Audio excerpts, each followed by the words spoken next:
Support for the show, FYF Sports, is brought to you by Manscaped, who's the best in men's below-the-waist grooming. Manscaped offers precision-engineered tools for your family jewels. Manscaped is trusted by over 2 million men worldwide. Join the movement for all of your below-the-waist grooming needs. Get 20% off and free shipping with coupon code FYFCREW at manscaped.com. That's 20% off with free shipping at manscaped.com. Use the code FYFCREW. Your balls will thank you.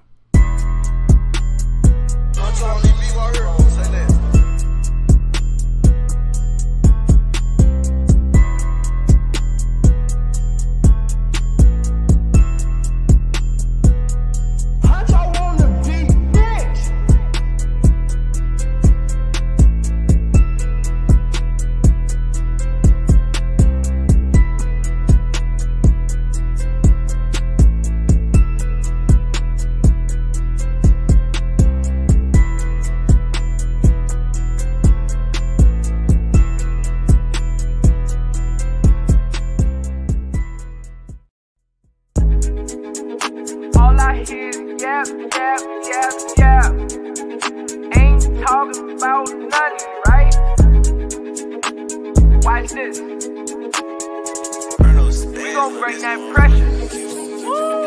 Just a little FYI, FYF, 20K sub 6 months, what's next? They been hating at first, now they calling us the best. Hit up YouTube, tell them cut the check. Just a FYI, FYF, 20K sub 6 months, what's next? Woo! Fuck your feelings, we all know who the real is. I be getting to it, ain't wasting no time. Walking straight in, we ain't waiting in line. Fuck your feelings, you don't care about mine. You a YouTube gangster, don't be yelling out slime. Or you talking LB, talking Ticket TV. Ain't nobody watching them, all the viewers be sleep. 5 years in, all your subs is your friends. Ticket TV, watch your cars again. Just a little FYI, FYF, 20K sub 6 months, what's next? They been hating at first, now they calling us the best. Hit up YouTube, tell them cut the check. Just a FYI, FYF, 20K sub 6 months, what's next? Woo! Fuck your feelings, we all know who the real is. They all know, shop don't close. Working 24, trying to make the channel grow. Look at them, pointing fingers, hating on the low. You can't compete with our podcast show. Couldn't make it in the league, so we got on TV. Crying by Lebron like a little baby. You must be crazy, trying to ever play me. Or you super tough until it's time to say cheese. Just a little FYI, FYF, 20K sub 6 months, what's next? They been hating at first, now they calling us the best. Hit up YouTube, tell them cut the check. Just a FYI, FYF, 20K sub 6 months, what's next? Woo! Fuck your feelings, we all know who the real is.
FYF Sports Mastermind, we back, man. Another show. Appreciate you guys pulling up today, man. Had some good basketball last night. Man. We got to talk about it, man. Right? In other news in sports, just wanted to briefly talk about it. I know we got to talk about this Lakers-Celtics game. A few other basketball topics. But we got Trudy King says I need my money. Trudy King, one of the members of the channel, man. Salute for you watching over there. Salutes actually. Trudy King is actually watching over there on FYF Sports Live. So if you're watching on FYF Sports Debates, you might not see his comment until I put it up on the screen, right? But he is a member of the channel, man. I can see that over there. Y'all see that special logo next to his name, man. Appreciate you for being a member of the channel. He says I need my money. I think we made a bet. I can't remember. I know we made a bet. I just forgot the dollar amount. You just got to remind me of what it is. And I got you. True, just always be thirsty to go collect on them bets. I don't know. I should do a poll to see if I should put True on a payment plan. Should do a poll. Salute Kevin's Clubhouse, man. Make sure y'all check out Kevin's Clubhouse 818, man. Late night streams. Ghost 2000, salute, man. Steez reacts. We got Herm in here. Herm. And I was just listening in on another channel yesterday, man. I heard Elder gave you a slight ether, man. Right? Damn, I just dropped. After we, because we're gonna be going over the footage today. We say when we talk about what went wrong for the Lakers, right? When we talk about what went wrong with the Lakers, we got to go over the footage. We're gonna be going over the footage first. And then we're going to be bringing people in to talk about the game. Because I think there are some things that I've been wanting to point out about the Lakers play. I don't know if these are things that the Lakers have the ability to address because of their personnel, but we still have to call it for what it is. They do have obvious flaws. I mean, if you heard the Boston Celtics coach during the timeout, he basically said what the Lakers' primary problem is. He says all they have is transition and post game. He said they don't have anything else. They don't have anything dynamic enough, right? Dynamic enough for a team like the Boston Celtics to overcompensate, overplay the three-point line, and lose big leads like they did. I think so. I think this game yesterday showed weaknesses on multiple fronts. We're going to get to that. But first thing I want to do before we get too deep into it is salute to Nicholas Brown, man. Make sure y'all spam it up. But first thing we want to do is I got to give kudos to Jackson State University, man, for hiring the wide receiver coach for Deion Sanders. You got to give them kudos. We're going to be talking about that tomorrow, but we got to give them kudos for keeping the job in-house, going with the guy that Deion Sanders recommended. And you know, if Jackson State, even if they've done a ton of things wrong in the past, this is how you get on the right track and you start doing things right going forward, man. So salute to them for making the right hire, right? You see how those players flock to that coach. So we know the players, you don't have to worry about a ton of players staying. They've already secured a 4-star running back, right? As soon as that guy, it was announced that he would be the head coach, he's already on the recruiting tear, bringing in some of the nation's best recruits. So salute to Jackson State for getting on the right road over there, man. Great hire over there. That's going to be the topic of tomorrow's show. But today we got to talk about what's going on. You know, I think this game yesterday showcased two different things. It showcased the Boston Celtics. It showcased one of their weaknesses. Obviously, one of the Boston Celtics' weaknesses is late game decision making. They make poor decisions late game. They have two of the best closers in basketball, but they struggle with late game decisions. You just have to, you know, and are they going to be able to get away with those mistakes? Are they going to be able to get away with those mistakes in the playoffs? Is this something that because these are the same way they lost that lead against the Lakers? Those are some of the same mistakes that cost them the championship versus the Golden State Warriors. All right, so we have to look at that. Have they improved in that area? Can they stay disciplined? Can they stick to the game plan? And then with the Lakers, I mean, we just saw a multitude of problems with the Lakers from start to finish. Obviously, they had a good third quarter. That's what got them back in the game.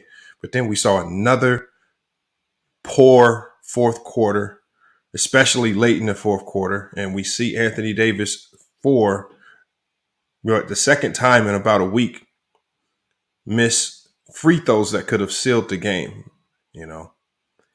How do you address that? I don't know.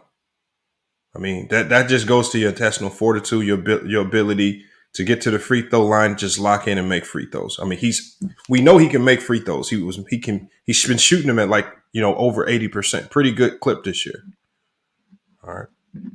He said this wasn't on Bron, AD. All right, he had a chance to ice the game. He blew it. I know I'm not putting it on them. No, I'm not going to put that on them. Obviously, one missed free throw doesn't cost you a game. There were a multitude of problems that led up to this. And that's what we're going to be going over today because, again, we're going to be going over the full footage of the game. Not the full footage of the game, but we're going to be going over the highlights. I'm going to be slowing the game down, and I'm just going to kind of show you guys some of the breakdowns that I like to look at.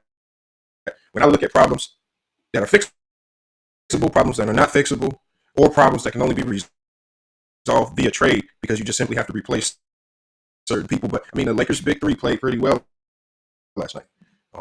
We'll be going over those stats as well. But, I mean, the Lakers' top three players played well. I think the one thing that was clear, even before we go over the video, hold on. Apex said my audio. Let me check my audio, yeah.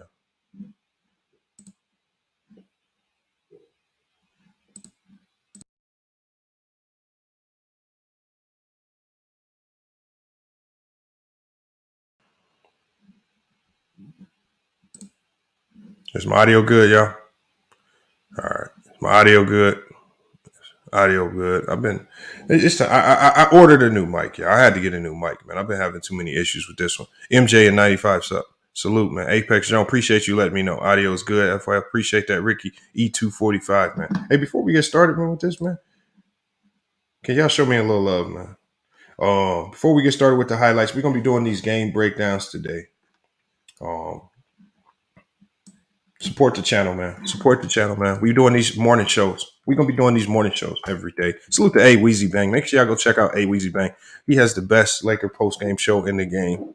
And he goes live right after the game to get y'all real, raw reactions. All right? That's his way of catching y'all slipping because y'all come in emotional off a win or loss. Y'all going to say something crazy, and then the next day, if it don't match up, if the same energy don't match up, he's just going to call you out for it, man. Salute to A Weezy Bang, man. We got Damon Talk Sports, man. Salute Damon Talk Sports, man. Numbers lower than normal. Hey, that's my fault. When the numbers is low, that's my fault because I didn't get the notifications pushed out in time. That's on me. That's fine. People are eventually going to get around to the video. I'm not tripping on that. We got to get the information out. DJ Mixmaster, how you been? I've been solid. Tiffany Nat, appreciate you pulling up. And we got Kevin's Clubhouse 818, man, becoming a member of FYF Sports Debates Live, man. Salute to Kevin's Clubhouse. Look, if you become a member of the channel, right, you have an opportunity to win NBA game tickets, man. Those tickets will be sponsored by Fit Aid, man. Fit Aid, one of the main sponsors of the channel, man. We're going to be doing those ticket giveaways once a month. You have to sign up for the $4.99 membership. People like Tiffany Ned, True the King, Kevin's Clubhouse. These are the people that are going to be eligible for that particular giveaway. But salute to Fit Aid. Salute to Kevin's Clubhouse 818 if you're becoming a member of the channel, man. All right, but let me go ahead and get this. Let's get this going here. See if I can get it pulled up because I got to share my screens here. We're gonna be going over the game highlights. He says, "Hold on." Action Jackson says, "New to the channel." Hold on. Is this a different Action Jackson? That means we got two Action Jacksons. Action Jackson. I'm about to say because the other Action Jackson, I'm like, man, the Action Jacksons drop about 40 pounds in a week. Salute, man, to the new Action Jackson. Salute to Action Jackson 2.0, man. New to the channel. Salute, man. Hopefully you keep coming back, man. We drop a lot of good content over here, man. We got the Child has become a member of the channel, man. Salute to the Child, man. It looks like another new name right there. I haven't seen him around very much, but hopefully we see your name a lot more on the channel. And look, y'all, for the people that are new, we are live on two different channels right now. We have our FYF Sports Debates, and we have FYF Sports Debates Live.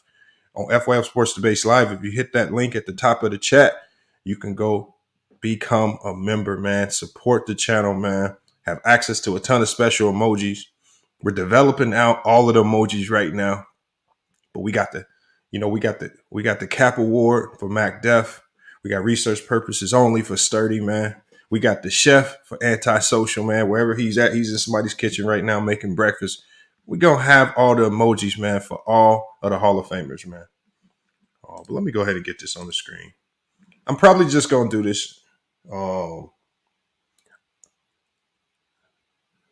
No, I'm not. I'm not wrong. Tiffany, I didn't say nothing bad about it. I'm just saying they look different. Action Jackson's solid, man. Action Jackson's solid, man. He's just a big boy. That's all. Ain't nothing wrong with that. All right, here we go. Right here, we got our and then okay, J Mar then stepped up, became a member of the channel, and salute J Mar. Look, this is what we. J Mar is probably if we've been honest, y'all, because a lot of people make this claim, but I don't think a lot of people hold the right to this claim. J Mar is probably the only person on YouTube that's went head to head in the debate with Elder and came out undoubtedly the winner of that debate. The Elder's been in other debates where it's been questionable, like the one he did on Player's Choice, but I think J Mar might be the only person to give Elder a major loss, man. It was not close at all. Lamont, you wrong for that comment. No, Apex Jones, salute, man. We got Nicholas Brown, man. He says like, share, subscribe. Yes, sir. We get that. So look, y'all. Appreciate the new members of the channel. We got J Mar, the child. We got Kevin's Clubhouse. 3 new members. The beginning of the show. That's exactly what we need to see, man. Okay, so we're gonna be breaking down this footage. And one of the main things I'm gonna be looking for are just flaws. Flaws, right? When do we need to stop it? When do we need to start it? All right. So this is a game, obviously, the Lakers got off to a poor start. And we're gonna get off why. So here's the pick and roll with Bron and AD. All right. So I'm gonna run it back just a few seconds. Because the pick and roll is what's given the Lakers success. But the pick and roll is only efficient when you have 3 guys on the floor that can also make shots. Because if you guys see what Marcus Smart was doing all night, I'm going to pull it back some seconds. All night, Marcus Smart was trying to disrupt that pick and roll by cheating off his shooter. And I think this was planned. So they were loading up the paint to make sure that pick and roll wasn't efficient. When the Boston Celtics made mistakes, they were either turning the ball over or not cheating, helping on the pick and roll with Anthony Davis and LeBron James. So we have that pick and roll again right here. Anthony Davis rolls. Now we see Marcus Smart already cheating. Remember, in this league right here, we talk about floor spacing, having floor spacers. This is one of the reasons why I believe the Los Angeles Lakers need to start Austin Reeves and put him in that corner. So you start the game much better when you put your floor spacers on the floor to start. Put as many floor spacers on the floor to start as possible. Starting Patrick Beverley is not going to work for them. All right. You need to start one of your better shooters, or you need to go find a way to go get one of your better shooters. But Patrick Beverley right here. Now, Patrick Beverley, I believe, was able to knock down this 3. So Patrick Beverley knocks down the 3 to start. But again, as the Celtics coach said, we ain't going to respect that. And Tatum was just making tough shots all night, man. I mean, when you talk about, look, the one thing you cannot deny is he looks like the MVP of the league. Last night, he looked like the MVP. I'm not going to lie. And Jaylen Brown looked like one of the best finishers in the game as well. So we got the pick and roll right here. Austin Reeves up and under. And so what did they forget to do? When we see number 13 right here on Russell Westbrook, what number 13, I think that's Brogdon, he needs to be cheating down in the paint. And so when you talk about the Boston Celtics staying disciplined to their game plan, all right, Brogdon immediately comes in the game, forgets his assignment, and AD is able to finish at the rim, right? AD is able to finish at the rim. A great pass from Austin Reeves right there. So now we start the game off. Now we start the game off understanding what the strategies are going to be for both teams. Tatum gets to the rim too easily. Right, this Laker defense is very sometimey, and are they going to be, especially against one of the top teams in the league? Are we ever going to see outside of the Bucks? Because I think they played pretty well against the Bucks, but Are we going to see them put together a game from start to finish where they just play well from start to finish? All right, but Tatum on 3 Laker jerseys. On 3 Laker jerseys, not one charge taken, anything. On 3 Laker jerseys.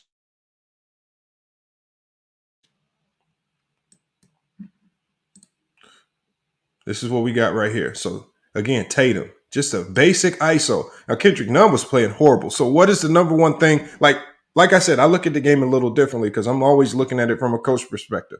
Well, the number one thing that Kendrick Nunn right there is doing wrong on the perimeter is he has an open stance. He's supposed to be going with a no middle stance. Why would he go with a no middle stance? Because if he takes away the middle and Tatum drives away from the middle, he's going to be driving right into the chest of Anthony Davis. And then you have Luke Cornett right here. I think this is a guy they're going to live with, even if he dimes him off for a jumper. I think they'll live with him taking that jumper. So Kendrick Nunn, get your act together on the perimeter. You have a very easy assignment. All you have to do is not go for a whole bunch of okie dokes. Just stay in front, take away the middle, send them to your help. They cannot do that. All right. Now, Laker defense right here is able to scramble. And just like the Celtics coach said, transition is where the Lakers will be living this year. If you allow the Lakers to get in transition, you will find yourself in a lot of close games, or you find yourself on the losing end of these Laker games. Tatum right here coming off a pick and roll of his own. And once again, Tatum is scoring in the paint on the Lakers amongst 3 Laker jerseys. That's a problem that needs to get addressed. All right. And again, when you allow him to get the easy layups, he's going to make tough shots. He's going to take tough shots, but you can't give him the easy layups. LeBron getting right to the rim. Great finish right there. LeBron got to stop crying for these fouls. Just play basketball. And Luke Cornett was a great pickup. Brian in transition once again right here, as we see. Right, they were able to keep the game close. This is in the second quarter right now, 47-36. They were able to keep the game close enough to where they can make that third quarter run. Tatum right here. Kendrick Nunn once again. And then here's the problem right here. I don't know what Darvin Ham is seeing right now. I mean, if we're being honest, what is Darvin Ham seeing in Kendrick Nunn and Patrick Beverly? Because they're both undersized guards that are not able to do what they do best. Patrick Beverly is not defending very well, and Kendrick Nunn is not scoring the ball very well. They are both essentially kind of useless right now because they can't. Neither one of them are doing what they've done best in the NBA. And Kendrick Nunn is just out there, just getting obliterated on the defensive side of the ball. And it's not because we expect him to be a great, or the Lakers expect him to be a great on-ball defender. He's just having breakdowns on just what his assignment is. He just needs to take away middle and send the driver to the shot blocker. That's really all his job is, and he's not even doing that right. He's jumping around. He's going for every up fake cross or whatever, and he's giving these great players 1,000 angles to go score the basketball. That's something that needs to be addressed. And I don't even know if he can be traded. I don't think he's worth anything. LeBron James in the open court right there. I mean, come on, man. Transition, they were thriving, 52-42. They down 10.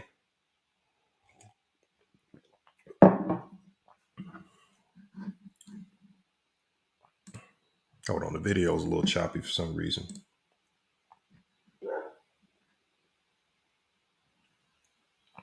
All right, here we go right here.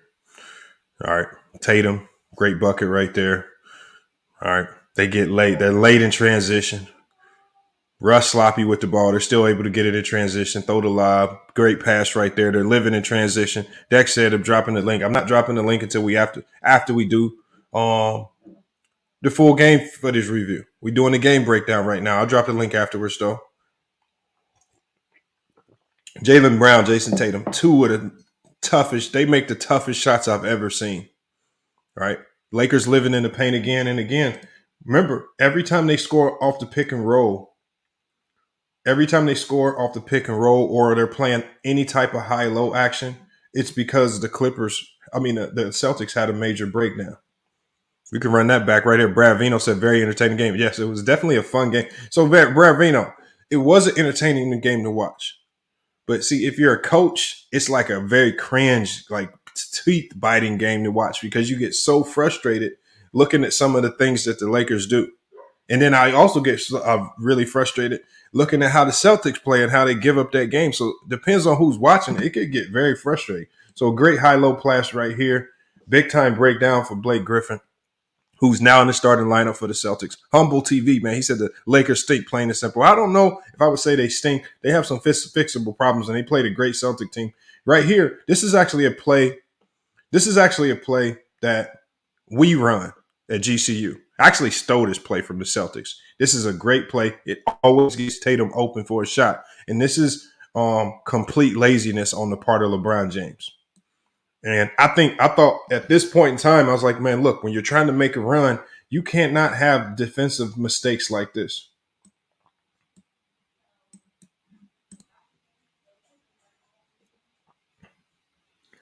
Right? You got to be more willing to switch that. You got to be more willing, if you're LeBron James, to switch that with Pat Beverly. Why? Why do you switch that?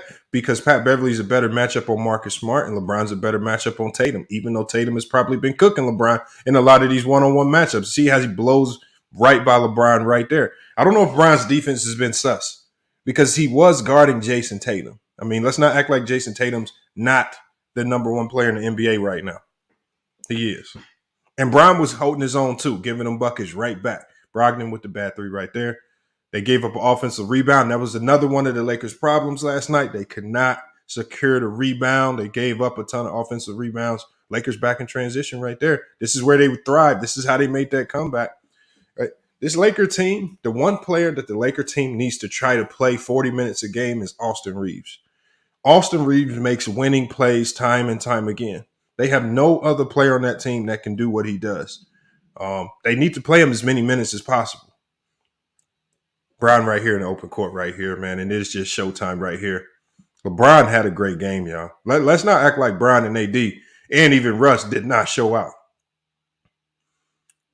I don't know if that was a pass or a missed shot, but whatever it was, this is what propelled and jumpstart this Laker run, man. They cut the lead to 6 right there. Bron and AD in the pick and roll. Bron's dancing a little too much with the ball, right? AD rolls, right? Hardest thing to guard, even when the Celtics stick with their assignments. Brogdon didn't do a pretty good job of helping. Russ right here. Russ with the pick and roll as well. Spam the pick and roll over and over. And Russ knocks down the 3. Take what they give you. If they're going to drop, take what they give you. Just making timely shots. That's where the Lakers took the lead, 89-88. This is where they made their run at the top of the fourth quarter.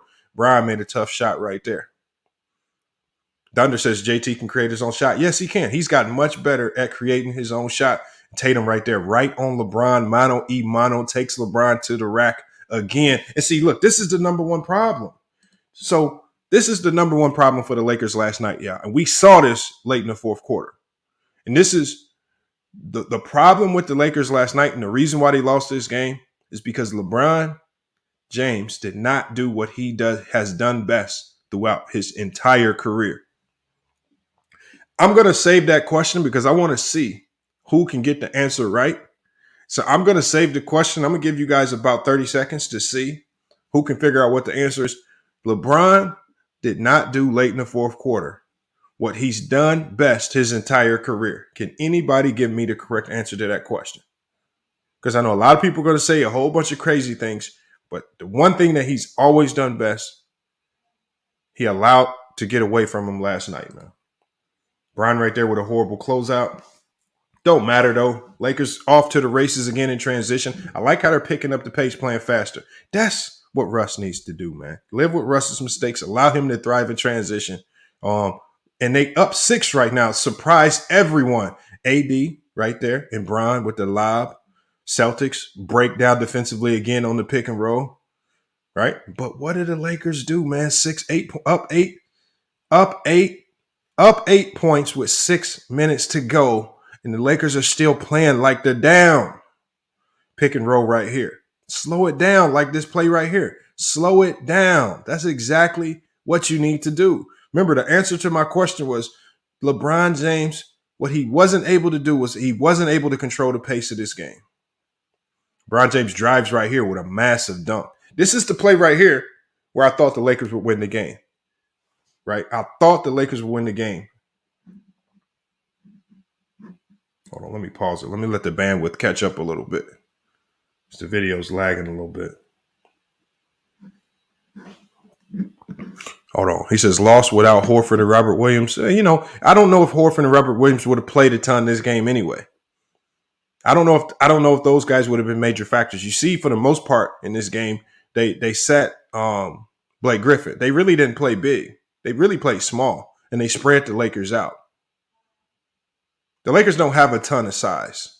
And the one thing you don't want to do is you don't want to put bigs on the court like Horford and Robert Williams with a team like the Lakers who are going to get off the races every chance they get. I don't know if that makes too much. I don't know if those guys would have had the impact that you believe they would have had. Not in this game. Joe 12 said Reeves was getting cooked, though. Yeah, Reeves gets cooked, but Reeves gives effort. And Reeves doesn't have a ton of breakdowns defensively. The Lakers defense is not predicated on getting broke down one-on-one. Their defense is great when their guards send drivers to the bigs and when the guards have solid closeouts on three-point shooters and they're not fouling guys. That's generally when they have the most success. He says LeBron thought he was Curry or Trae Young, jacking up threes in the clutch. I didn't really see too much of that last night. LeBron had a great game. That's not what lost him this game. And I want you for the person said that he was trying to be like Steph or Trae Young. I want you to play damn near 40 minutes, put up over 30 points just in a YMCA game.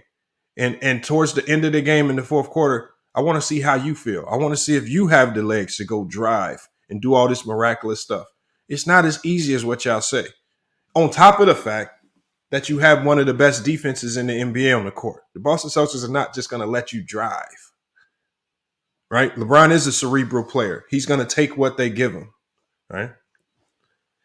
Lakers needed Malik Monk. The Lakers did not need Malik Monk, Nick T. There's a reason why he's gone.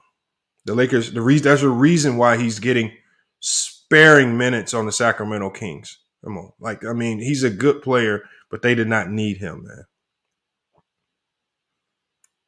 Antonio Broom, man, salute, man. But yeah, look, y'all, it's just, I don't know, man. Let's just get to the rest of this right here because I really want to talk about. So this is towards the end of the game right now. We have about 4 minutes and 50 seconds into the fourth. This is kind of where so when we talk about LeBron James, it's his responsibility from this point forward to slow the game down to a tick. That means you're using every second of the 24-second shot clock. You're going to use your shooters. It's on Darvin Ham to put his best shooters on the floor. That means you probably want to have Lonnie Walker and Austin Reeves on the floor at the same time. Maybe Russ out there for his decision-making and his ability to get in transition. Russ was playing great defense as well. And then you slow the game down from this point. They allowed the Boston Celtics to control from this point forward. They allowed the Boston Celtics to control and dictate the pace of the game. Every time the Lakers would score, the Celtics would come flying back down the court full speed and just get an easy bucket, just with literally no time taken off the game clock. And the Lakers allowed the pace to get. And then the Lakers would, as soon as the Celtics would score, the Lakers would speed right back down and try to match that same bucket very quickly. And then they would miss it, and the Celtics would shoot down the court, either get fouled or score. And that's the trend that's been costing them games. He says, Russ had a great game last night. Yeah, Russ did have a great game last night, especially after that steal right there. Look, they're up 12 with 4 minutes to go. Normally, when you're up 12 with 4 minutes to go in an NBA game, that's game. But what did AD do right here? What did AD do right here? These are major breakdowns from your best players. It's great of a game that AD has been having. That three-pointer right there is the three that jump-started the run. One, because what happened right after this three? Then there was some type of confusion under the bucket, right? I think it was this play. It was some type of wasn't it this play where there was some type of confusion under the bucket? Marcus Smart got the steal and a quick layup. But let me run it back. Look, AD right here. When we look at AD right here, all you have to do is your assignment. All right. You have Troy Brown Jr. on ball doing his job, making it hard. Troy Brown, this is how you slow the game up. You pick Jayson Tatum up full court, okay? You're doing that correctly. Jayson Tatum really can't go anywhere. So you see the guy under the basket. That's the help guy for Jayson Tatum. Anthony Davis is not the help guy. Why is Anthony Davis shaded so far over towards Jayson Tatum that he can't defend his man on the wing. Why? This is just complete late game breakdowns. These are the mistakes that the Orlando Magic and the Detroit Pistons make. These are not mistakes that the Lakers should be making late game. These are the mistakes that cost them game. And then, even on the flight of the pass, you have absolutely zero effort in regards to contesting. With Anthony Davis's length, maybe there's a chance if you sprint, close out with high hands, that you can run them off the three-point line. And if you can run them off the three-point line, you got Brian and Austin Reeves in the paint for your help. Low effort plays. I mean, I know it's late game, but these are the plays that win and lose games. You give them a wide open three, easy bucket right here. And now they've cut the game down to 10. Marcus Smart gets a quick layup somehow, and then gets a quick layup somehow with your three best players down there. So they're making whoever made this mistake, because the mistake happened so quick that the cameras didn't even catch it. But whatever happened, I want y'all to see the three players that's involved. Three players that's involved is Bron, Russ, and AD. And one Marcus Smart. That should not happen. Now they've cut the lead down to 8. They've made it a close game with 3 minutes and 39 seconds ago when the Lakers just had a 12-point lead. Yeah, he stole the inbound play, but that should not happen when your three best players are right there by the ball. And it looks like Lebron was taking the ball out. All right here, dump down in the paint. This was a great shot right here on Luke Cornett. This is how you slow the game down. Look, even though they sent, a lot of people were talking about AD and just dump the ball continuously down there in the paint to him. I want to show y'all something, y'all. I want y'all to see how many players they sent towards Anthony Davis as he went into his move. They sent the whole squad. When he catches his ball, you see Grant Williams shading over, Jaylen Brown shaded over, Jayson Tatum shaded over. He had to take a tough fadeaway and made it. Right? Lakers back up 8, 100 to 108. Now, what happens though? They're allowing them to play at a frenetic speed. AD gives up the 3. Tatum knocks it down, but they're still up 5, 2 minutes to go. Should be a winnable game.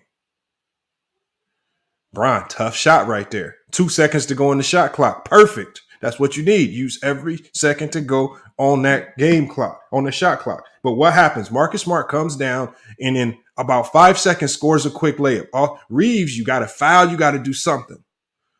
All right. But right here, this is the play right here. This is a play right here. Again, so we just saw Anthony Davis. Major breakdown. Laziness on the perimeter. Gave up a big 3. This is another play that I've stole from Brad Stevens. That is very efficient, works at any level of basketball.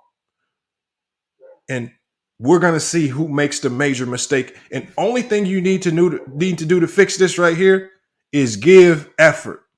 Just give effort, and you don't have this. There's no technical fix. There's no bring a different guy in the game. All you got to do is give effort, and this don't happen. I want y'all to watch this breakdown. Okay, so this is a design play right here. Okay. So basically, Marcus Smart, all he's doing, this is a very basic Celtic play. The Celtics run this a ton. Marcus Smart sprints right across the ball. Okay. Marcus Smart sprints across the ball. All LeBron James needs to do is follow the ball. Right?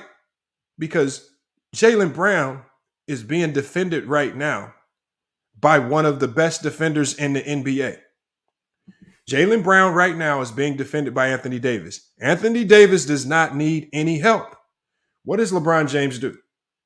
LeBron James, what does he do? He gives up on the play. Look, I'm not one to target or get on LeBron James. Oh, hold on. They flagged me. For what? All right, hold on, y'all. All right.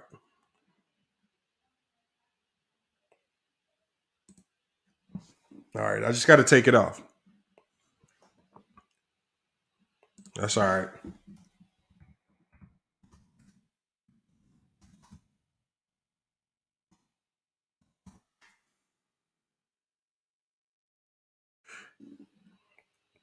It'll be back up in a couple minutes. Don't worry.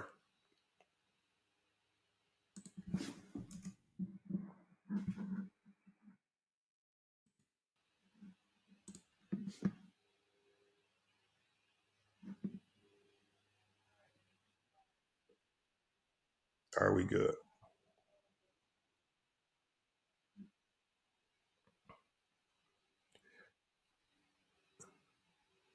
Hold on 1 second. All right. Okay, yeah, it should be back up. We should be back live, man. All right, hold on. Let me get this here. All right, y'all. Hold on, y'all. Look, man. Yeah, I don't know what happened. Right. See, this is where the NBA now. See, I got an affiliate over NBA Playmakers. This is not supposed to happen with my channel. How the hell y'all got me in NBA Playmakers, but y'all ain't got my channel listed as a channel that can play NBA content? And I'm just doing a reaction. Come on, NBA, y'all got to get y'all stuff together, man. It's just a reaction video, man. That's all right. Hey, we did do a fair amount of the breakdown, yeah. We did. We got enough of it broke down for you guys to kind of understand what led to that those problems. Red Dog said, I'm not trying to make y'all relive the nightmare, y'all. I'm not trying to make you relive the nightmare, but man, oh man, especially on that last play that I was trying to show you guys. Especially on that last play I was trying to show you guys, man, that was bad for LeBron James, man. Like he says, no, it's not that you can't guard hoop jargon, because the Lakers can defend. It's that the Lakers have a ton of defensive breakdowns, and the breakdowns are not because they can't defend. The breakdowns are because they just don't give consistent effort on the defensive end, which is hard to do. It's hard to consistently give effort on the defensive end.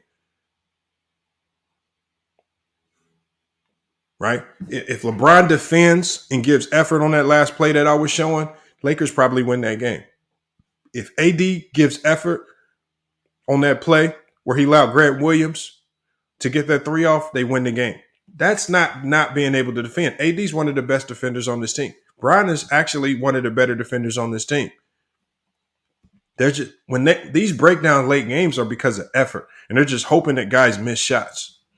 John Marcus said role players need to step up. That's all right, John. Hey, we're just gonna go ahead and drop the link. We're gonna bring you guys in here, just kind of talk about it, man. I'm gonna do another breakdown of this game. I'm just gonna drop the video, and I'm gonna make sure it gets clear with NBA Playmakers, so I don't have those issues.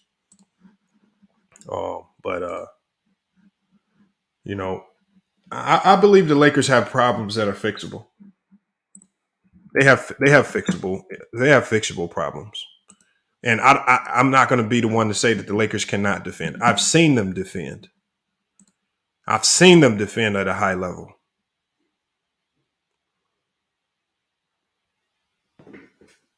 Well, nobody in the league can stay in front of superstars, y'all.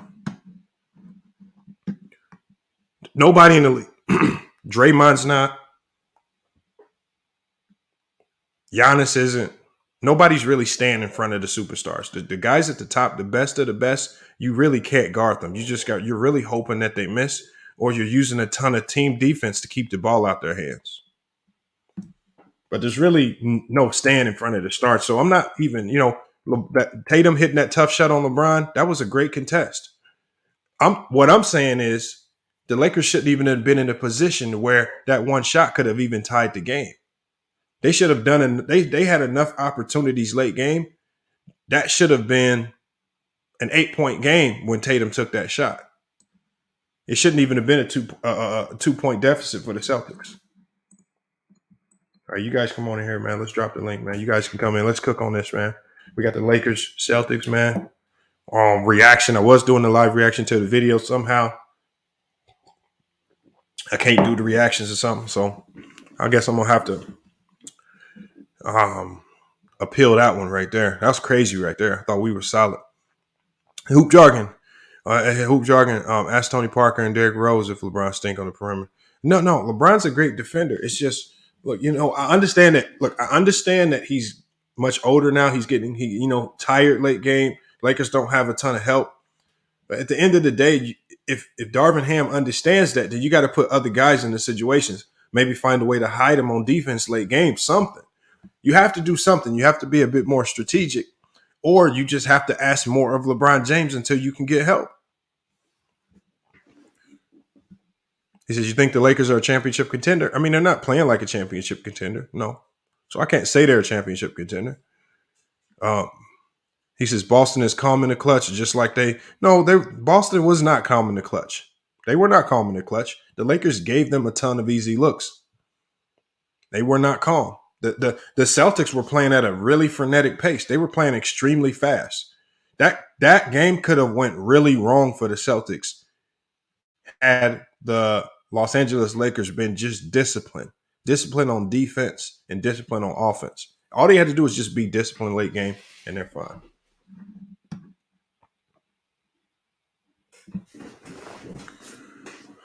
Goes 2000.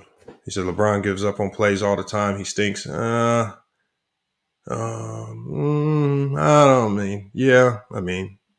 don't want to say he stinks, but I can't look to a guy that dropped over 30 points, man, and kept them in a game like that. Played a ton of minutes, was probably gassed at the end of the game and in overtime. It's hard to, it's hard for me to just say a superstar in the league stinks that quickly. Did he make mistakes? Yes. Does he stink? Probably. I don't know if I want to go that far, man. Yeah, I just dropped the link. Y'all, come on, y'all hit that link, man. Pull up. He says, people say anything. Hey, Boston was scrambling. Yeah, thank you, Bang. That was clear to see. That was the one thing that was clear. Hold on, let me do this. Camera was messed up. Yeah, the one thing that was easy to see is Boston was out there scrambling. They were playing at a frenetic pace that if the Lakers were playing disciplined defense, that game could have blown up to a 20-point lead for the Lakers.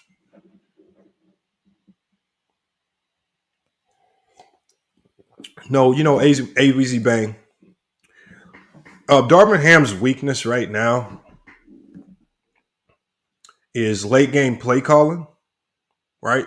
Late game play calling, when he can't spam that same pick and roll, right?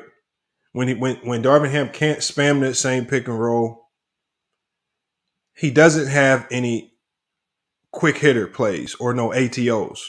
He doesn't have a play where he can call a timeout and they run an ATO after the timeout play that's designed to get one of his best players a very open look.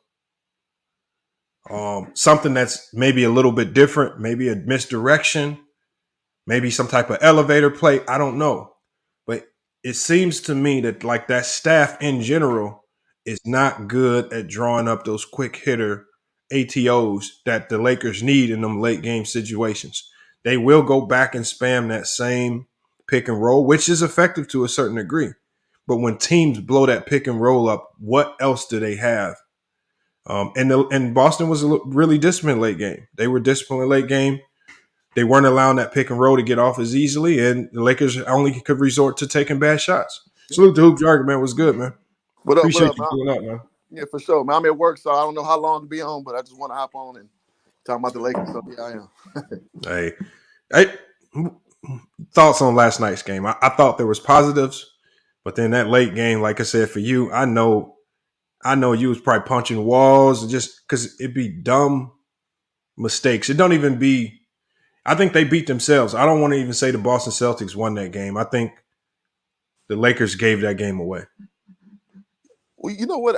I'm past the point of punching walls because I just kind of expected. I knew – like they said the stat in the fourth quarter, the big three played the whole time. I mean, you just knew it wasn't sustainable. And I hate to be a cynic, but I am. Because I just seen it, you watch the same movie over and over, you know how the movie go in. It's just, to me, I just see bad basketball. Not from a sense that we don't have those pockets of greatness, like you just said, from down 20, up 13. I was very surprised. I'll give my team that. Again, I'm just looking, is that sustainable?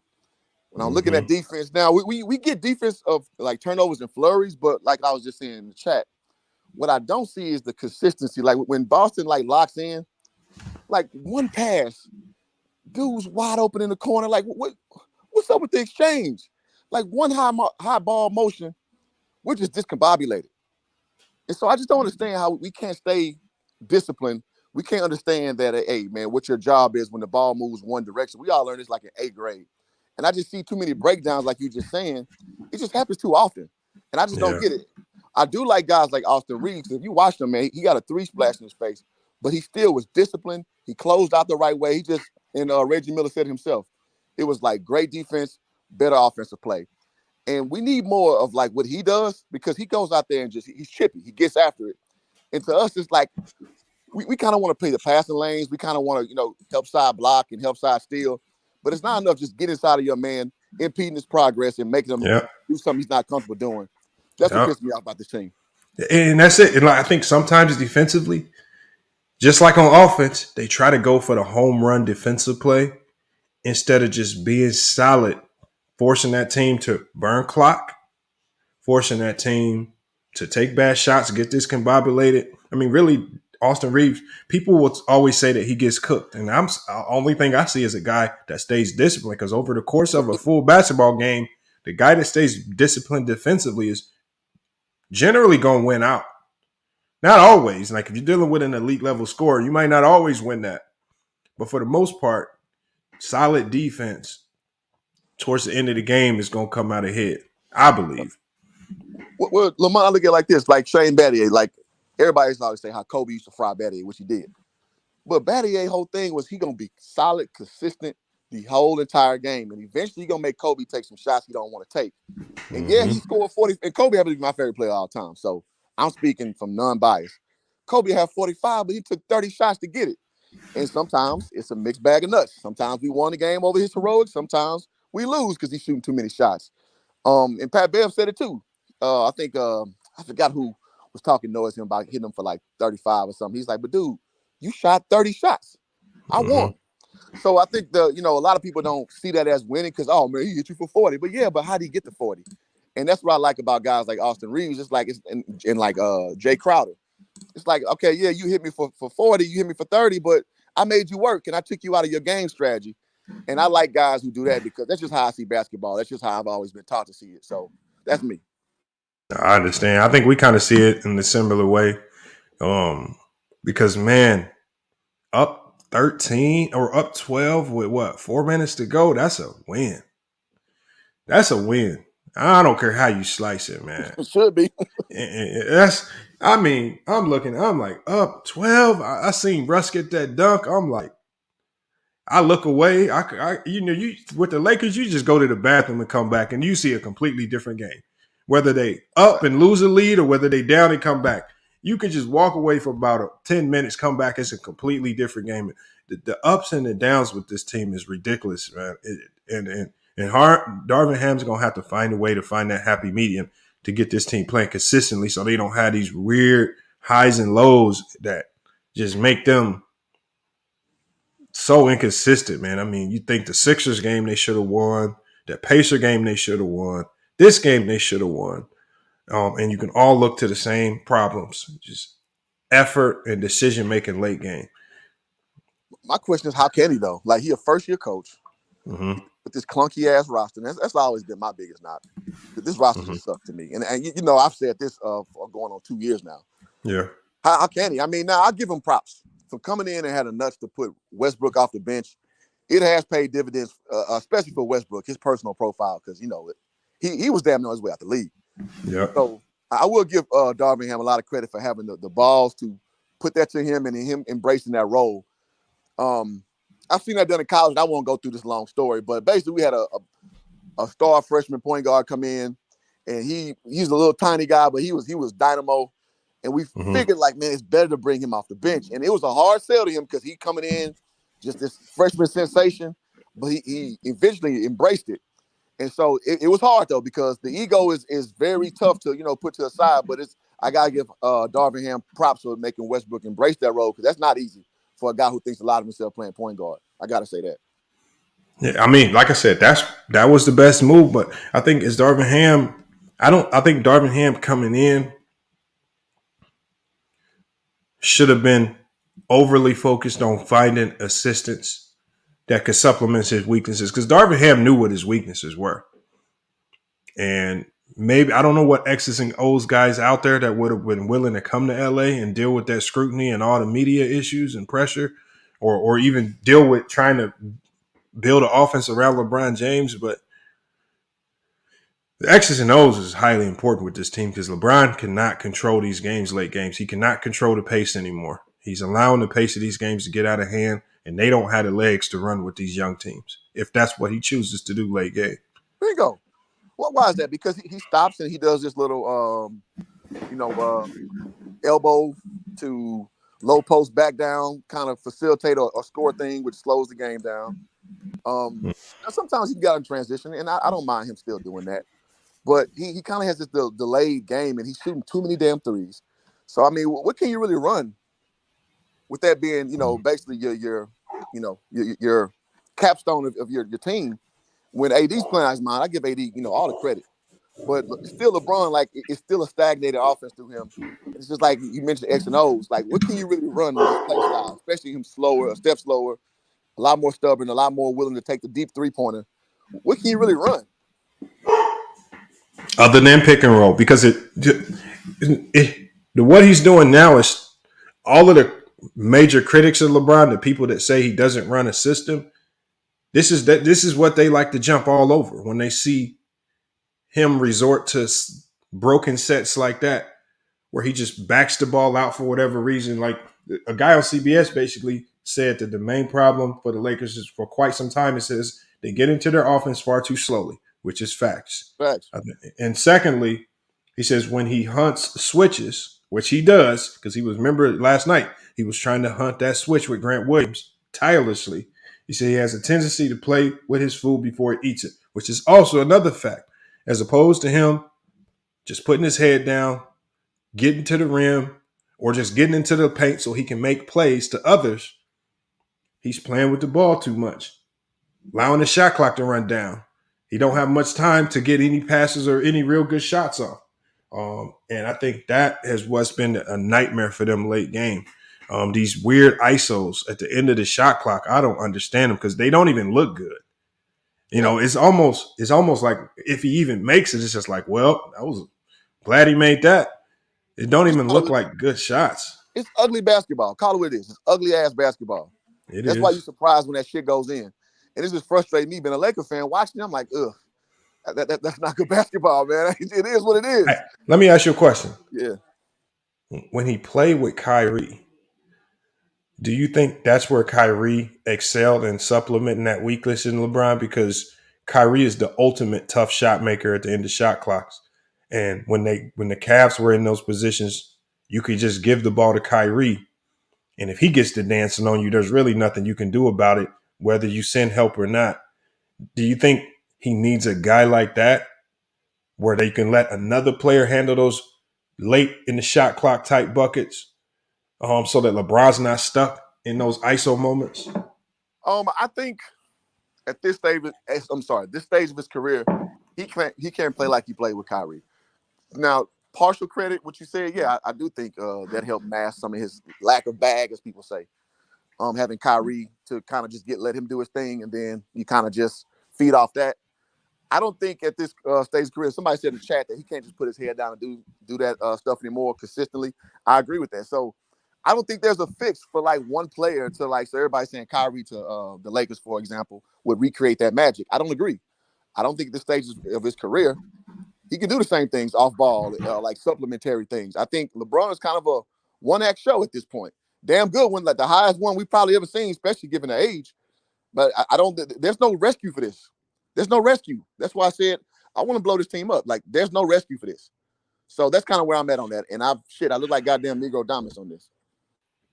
You're almost right because again, I think I can't really even think of a player that could come in that's available in the market right now. Because really, if we're thinking about a trade, I have to think about the guys that are just out there on the market that we know.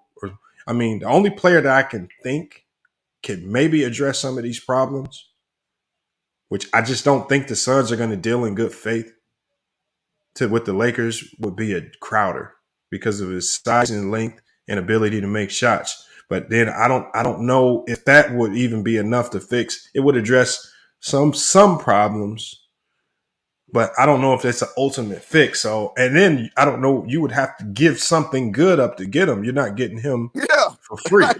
Nobody helping the Lakers, bro. Yeah, so yeah, that's what I'm saying. I don't think they would. I don't think anybody's going to deal in good faith. I mean, if you're going to get Crowder, I mean, there's a ton of teams that can offer a better package than the Lakers can offer. And then, now they're paying them right now for nothing, so I know they want to get off that money. But I mean, I just can't think of any like with what the Lakers need. I can't think of any team that has a player available. They need a Robert Covington. They need I don't know, man. They need the 3-and-D players, but those guys are expensive now. I would go So this I far. don't know. They need young guys. They need to revamp and rethink what they do. That AD to LeBron, I'm sorry, LeBron to AD thing, that worked in 2020. It worked marvelously. And before the pandemic, it worked great. So no arguments there. Well, 2019, 2020. That strategy isn't going to work anymore. Because, I mean, I know you just mentioned about spamming the pick and roll, and it is effective when it's effective, but you can't spam it all game long. You have to have like some No. off-ball motion. You got to have guys working out the ball again, going back to Austin Reeves. That's the dude who just naturally knows basketball. So you got to have guys, man, he just knows where to be on the floor. Go ahead. This might sound crazy, but late game, if I'm Darvin Ham, I would potentially try putting the ball in Austin Reeves' hands. Hey, only because he don't have the ego to take bad shots, and he's always gonna make the best play. Mm-hmm. He's smart. Even when he makes a dumb play, he follows it up. Like my coach used to say, man, if you're gonna fuck up big. When I want to say second quarter, he drove to the basket with some ugly ass float he threw up. He followed it right back up, and it was the ugliest looking follow up you ever saw. But he has no, like you said, he has no ego. He don't care about looking sloppy out there. He going out there making the best play, and you kind of need guys out there with a team like this, man. You need more guys like that. Bro, the one thing that was clear at the beginning of that game yesterday, they can't take him out. They can't take him out at all. He is outside of Bron and AD. He is their most valuable player. That is like they need him on the floor. Great. And I think Pat Beverly, like I said with Pat Beverly, he was a good defender. He's no longer a good defender. Kendrick Nunn was a good offensive player. He's no longer a good offensive player. And both of these guys are just bodies out there that cannot do what they've done best throughout their whole career. So they're undersized, which they can't even use their God-given height to fix anything because they're already small guards, and that does them no favors. Agreed. Bro, I don't know what. I mean, like I said, you've been right about this the whole time. I mean, I'm still going to die on my take. I believe they're going to be a top 4 seed. Down the hill, dog. I'm going to die on the hill, man. You know, when it happens, it happens. I own it then, but God damn, it don't look good, man. It don't look good, man. The way I always look at teams, even if it's my team, is the natural order of basketball. Can you dominate at your best? And when I see the Lakers at their best, I'm like, no, this shit can't dominate nobody. We can beat the Spurs 3 times, right? We can sneak up and give Philly a game with that shit, but can we dominate? Like consistently beat teams, Utah, Nuggets, Blazers, whoever. You come here, you're going to get rolled up because we're going to do what we do and we ain't looking back. We don't look like 2019 no more, dog.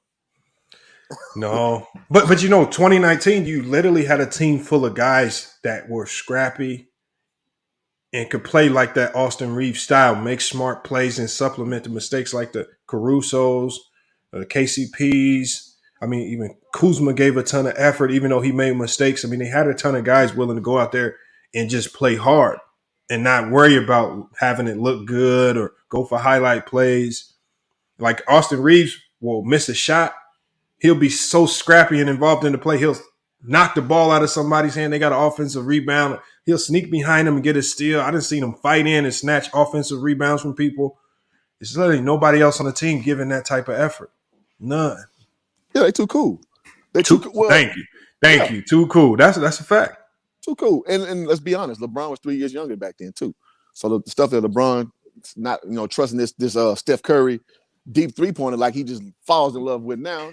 He was a little more privy to go and attack the basket and make the defense react. I mean, it's just listen, man. I'm 39 years old, bro. You just the older you get, the worse you get, man. It is what it is. He settles a ton, folks, and you could tell that they're set. Like I can see the 3 coming seconds before he shoots it, and I'm just like, They doing it again, man. Like last night, I knew the Celtics were gonna come back. I knew they were gonna come back. I say Absolutely. this is the Sixers game all over again. This is the Pacer game all over again. And then once it went to overtime, I literally turned my TV off. I said they can't beat them in overtime. They said they're not winning another 5 minutes. They were dog tired. It wasn't even that they were tired. They just weren't. They don't have the discipline to win a 5-minute stretch. Because when I practice, when I have my guys practice, when we go live, I'm either doing 1 minute, 2 minute, or 3 minute games, and then we'll go like games to 8 or something like that, or we'll just go to the clock goes. But I try to get my players used to playing good in short bursts. This way, if they had a bad 3-minute stretch, when the clock is up, that's like a mini timeout. They can go fix it, and in the next 3-minute stretch, you can get back right. I tried to get them naturally used to playing good in short bursts because other teams will make runs. It's just how you deal with them runs. You can't let I just knew the Celtics. They just see the Lakers last night allowed the Celtics to be great the last 4 minutes, but the Lakers didn't know how to regroup and say, okay, we're gonna win the next 5 minutes. They don't have no way to regroup and do that. They don't have the discipline to do that. And yeah. Man, it's called like promoting situational awareness is when you do those small little going live bursts, because then after a while it just turns to like being undisciplined and you're kind of just you revert back to like your old game. So no, that's a smart way to do it. So Bill Belichick does a lot of that too on the football side. It's just called situational awareness, and that's a really good way. Now I don't know if Darvin Ham does it like that because the damn show don't look like that at times. But yeah, man, it's unfortunate because it's not sustainable. Now I know I mentioned they're tired. That does play into it. But as you saw, when they got tired, they started resorting to tired stuff like shooting deep threes, and like it got to a point where Marcus Smart was baiting Patrick Bev to Russell Westbrook to shoot those threes. He's like, take it, bro. You've been undisciplined.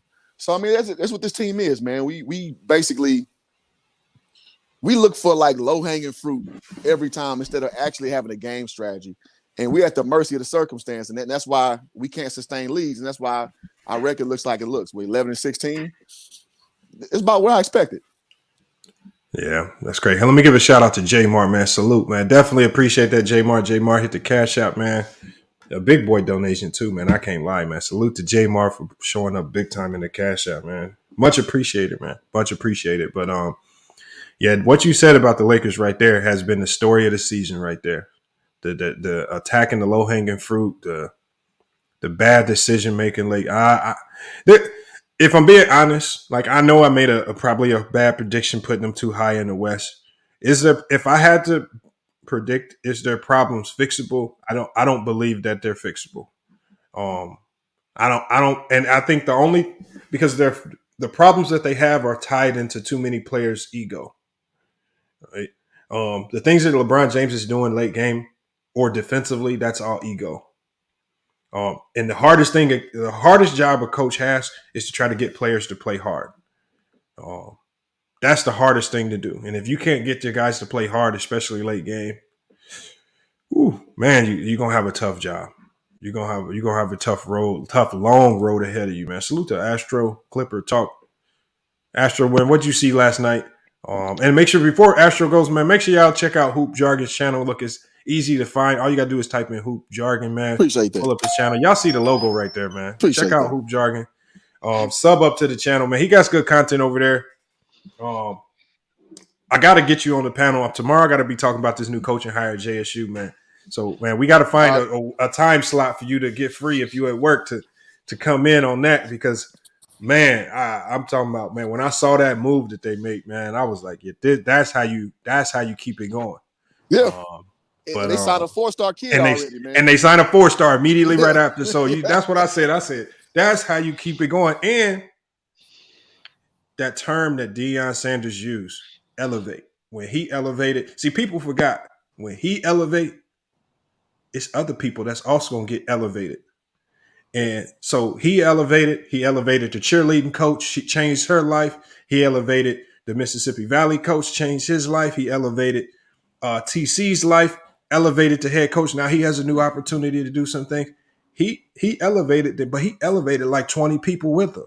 Mm-hmm. And I think that's the big picture that people forgot, man. We gonna chop that up tomorrow because It's we got to chess and get checkers, bro. It's chess and checkers. Like some people only checker players, so you can't yes. explain chess to a check. I know that's a worn out analogy, but it's true. When the sea Mhm. rises, the boats rise too. Some people can't see it no other way. It is what it is, bro.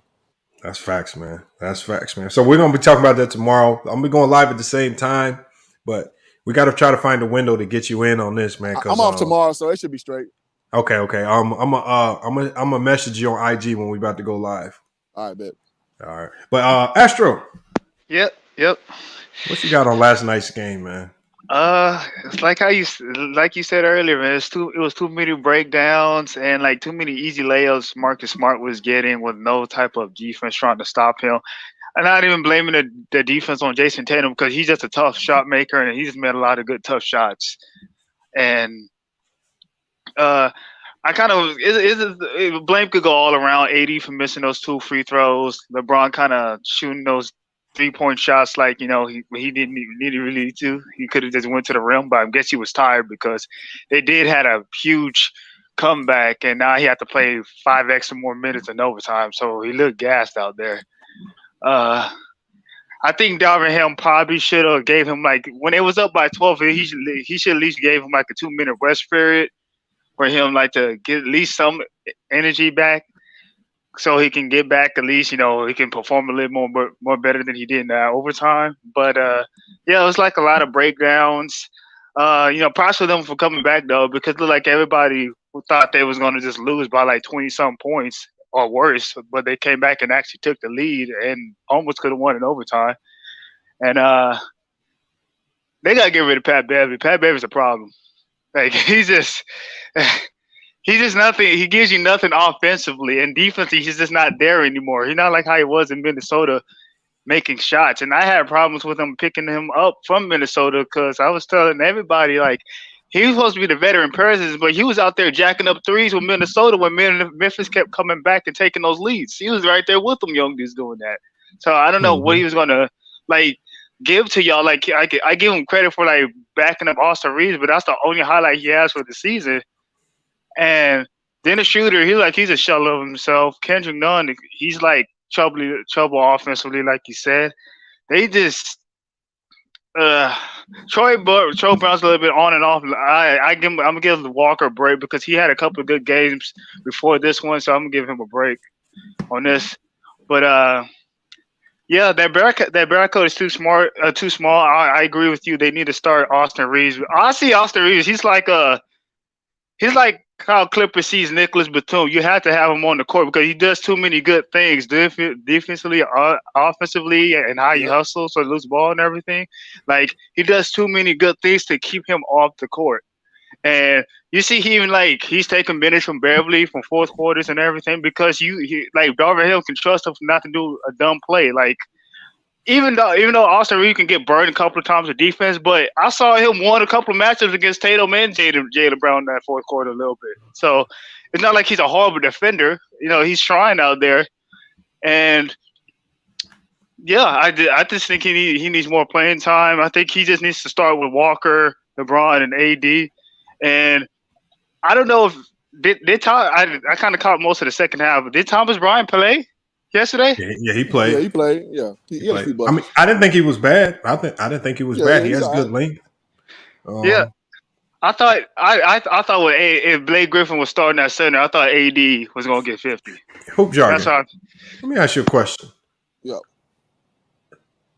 If you are Darvin Ham, why do you think hasn't tried the Thomas Bryant AD combination? Isn't Thomas Bryant just kind of getting back acclimated all the way though, coming off that injury? That's true, but I think Thomas Bryant could make AD's job a lot easier,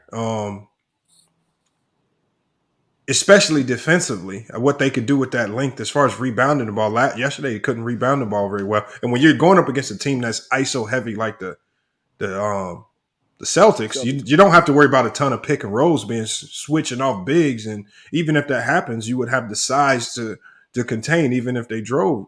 I don't know why they don't really try that combination and just get more size out there. Oh. Well, I think Darvin has been on record to say he wants AD to be a like more of a 5 imposing figure. So I think he's trying to force that role upon AD. For better or for worse. I think that's what he sees in him. But we all know inversely, AD has said many times that's not what he want to do. So shit. Yeah. No, but I'm saying if you put AD at the 4, Thomas Bryant at the 5, right, Bryant at the 3, Reeves at the 2, and maybe Schroeder. Schroeder wasn't good yesterday, but you would have to just live with him at the 1. I don't know if I would try it. I mean, I would try something to make you a bigger unit defensively. See because they're trying all these small lineups and you don't really have much offense. Why not try a bigger lineup and just to see what you get out of that lineup? Maybe you can get something else going, or maybe you can activate Thomas Bryant and he can finally let his offense catch up to his game. Well, I think eventually that's where he's angling to, because it seems like he wants AD again to be a 5, and that's, AD has shown time at the time that that's not what he wants to do. So maybe that implementation, because I mean that's kind of been the rubric, for the past few years. You put Dwight down at the 5, you put JaVale at the 5, and you let AD kind of do his thing. So I mean that seemed to have worked from a, I guess a off and on sample size standpoint. But I think eventually, it will be at that, because AD just don't want to play the 5, and Thomas Bryant, he looks fine, man. He don't knock my socks off. I'm not gonna go and do a praise dance for his performances, but he's solid. He's a body. He can finish. He can defend. I don't think that's a bad idea at all, actually. I just think they got to try something different. I mean, do they have a late game lineup? Do they have a fourth quarter, or like, most teams have like a shooting lineup or a defensive unit? Do they have a late game lineup so they don't get into these weird funks like they did yesterday? I don't think they have the personnel, man. I think this team, again, going back to what I said, this team stinks. So I mean, it's like you playing around with shit diarrhea and the kind of diarrhea. Like, I mean, which one? It still stinks. No matter what it is, so, I mean, you can keep trying to repackage it. Bullshit. I mean, just saying. Hey, hold on. Mister said, bro. He said, when did J-Mar debate Elder? It was a couple months ago. I'm sure you can find it on Weezy Banks' channel. All you got to do is search Weezy Banks videos, Mr. Brown. If I find the link, I'll put it in the chat. But it was on the Weezy Banks channel, man. It was J-Mar versus Elder. I'm sure if you search that term, you could probably find it on his channel. It shouldn't be too hard, because I just rewatched some of it the other day. But yeah, he got Elder, man. Elder got caught slipping. But Elder's gotten caught slipping over here. It wasn't an official debate, but we didn't blister him over here a few times. So yeah, I'm gonna drop down and come back, bro. I'm at the J, but yeah, all man. Right, man. Don't keep it rocking, Lamont. All right, man. Appreciate it, man. Y'all check out Hoop Jargon once again, man. Great channel over there. Salute, man. Appreciate it. Appreciate it. We got Humble, man. Humble just pulled up, man. Humble, man. Your thoughts, man, on that Laker performance last night? I thought the Lakers played good, like first half. Well, offensively, but defensively, they was kind of like having some mishaps. And they had like a complete meltdown in like the fourth quarter. I mean, the third quarter they played at their strength, but I just feel like the team, like we all like, some people have been saying it was constructed. It's not a good team that can actually contend to win a championship. Like, you can't have LeBron James playing power forward and AD at the center when he's not, fully comfortable at the playing center. So, but last night's game, I knew down the stretch that when they, LeBron's out there, making them shots, and him and AD had some energy going, I said, this ain't too good to be true. Like, and, I wanted them to win the game. I mean, it's the Celtics, man. We can't lose to the Boston Celtics. I hate the Celtics. But, just seeing like how they had like that little mental collapse, AD missing the free throws, LeBron jacking up threes, and Russ, he had like some turnovers here and there, but other than that, I just said, man, look, if we go to overtime with these dudes, and I said we're not gonna win this game. Yeah. I called it from the get-go. I know you saw that play. I don't know if you've seen it, but it was a play where Jaylen Brown was at top of the key. I think AD was on him. It was like a mismatch. As far as like on defense, Marcus Smart, like he about to set a screen for him, and then he went, and then Jaylen Brown kicks it out to him, and then he hits a three, and then it's like they down by like 2 points. And I'm sitting there telling myself, I said, damn, the Celtics team, yeah, they are number one team for a reason. So, but I'm still pissed off about the game, Lamont. I'm not even gonna hold you, bro. Like, I couldn't even sleep at night to think about that shit. Like, we had that shit in the bag. Yeah, had it in. That's been the story of the season, man. You had the Sixers game. I feel like the Sixers game was in the bag. The Pacer game was definitely in the bag. This game was in the bag. You got to think that's 3 wins. That if you get those 3 wins, they're sitting at 14-13. They're back above 500. And all you have to do, remember, those 3 wins, all you have to do is just play disciplined basketball. And they're over 3 games that change your whole season. We're having a completely different conversation about the Lakers if they make better decisions late game. Right? I can't even knock the free throws against the Sixers. I think there were other things that cost them there. You know, when you talk about that late game steal, I thought Russ should have just laid the ball up instead of trying to make the extra pass to AD at the rim. Just let AD be an offensive rebounder if you missed the layup. Game, right? Yeah. I mean, the decision's there. Like, you have too many people trying to make home run plays. So, Trudy King says Lakers not good enough, simple as that. Well, that's not true because they just, they went toe-to-toe with the best team in the league. They were down big, not just come back, but then they went up big themselves. They just fumbled the bag. I think that game right there, if you're being honest, Trudy King, presented a number of questions about the Celtics that need to be addressed. Because Trudy King, he kind of saying something, to a certain degree. I just think like the Lakers as constructed now, is not a good team. But I say like when you look at like good teams like the Boston Celtics, they can figure out to win games like that down the stretch. We always find a way to lose the games down the stretch. Like it's just stressful, man. It's I don't want people think I'm a LeBron hater and stuff like that. I am not a LeBron hater. Just let that be known. I want to see LeBron win another championship in LA, but we got to start pretending like this team is good enough to contend when you got 3 guards out there in the starting lineup: Lonnie Walker, guard; Patrick Beverly, guard; Austin Reeves, guard. Like. Yeah, and I don't even mind Austin Reeves because he's a bigger guard, but Pat Beverly, small guard. Kendrick Nunn, small guard. I think it's the small guards that's getting them obliterated. Because when you sub Beverly, like they would sub Reeves out for Beverly. To me, that's not a good substitution because there's a humongous size drop off, and offensively, you're losing a ton. I mean, it's just. I mean, I know it's the best that they have on the roster, but man.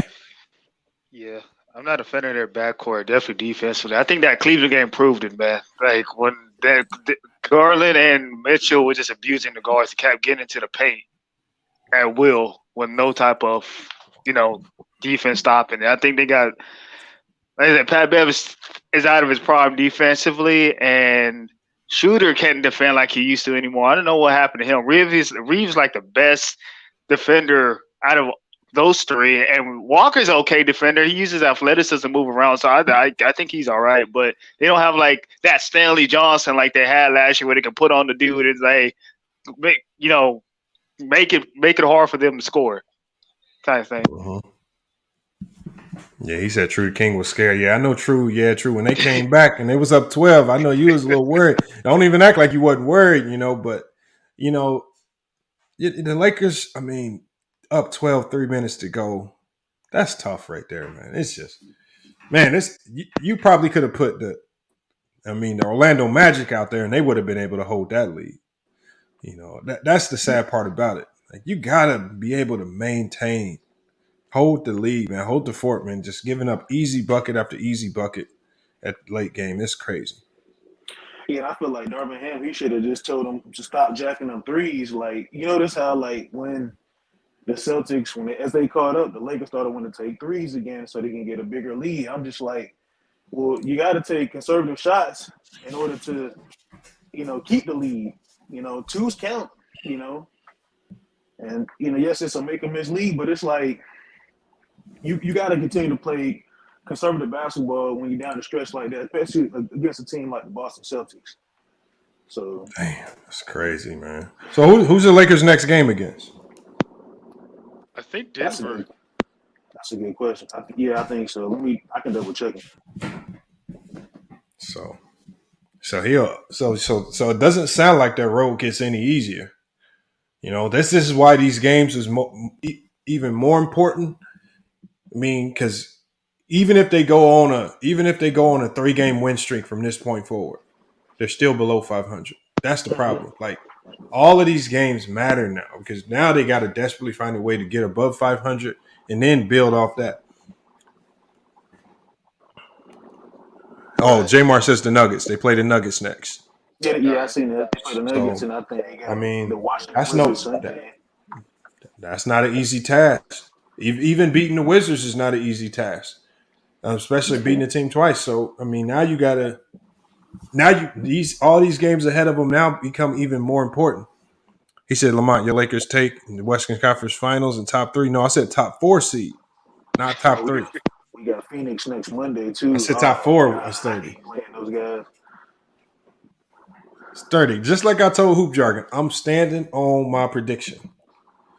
I'm gonna ride it till the wheels fall off. I don't care. See, I don't care about being wrong. I'm not tripping. So hold on. So wait, Lamont. I haven't been on the channel for a while. I've been taking a little hiatus from from basketball and going on YouTube. So you said the Lakers is going to be a 3rd, 4th seed team, right? Yeah, I got them top 4 in the West. That's what I picked before the season started. I think I remember you were saying that because I remember I was watching during the offseason when the Lakers making them terrible daggone decisions on these garbage players, but I don't know, man.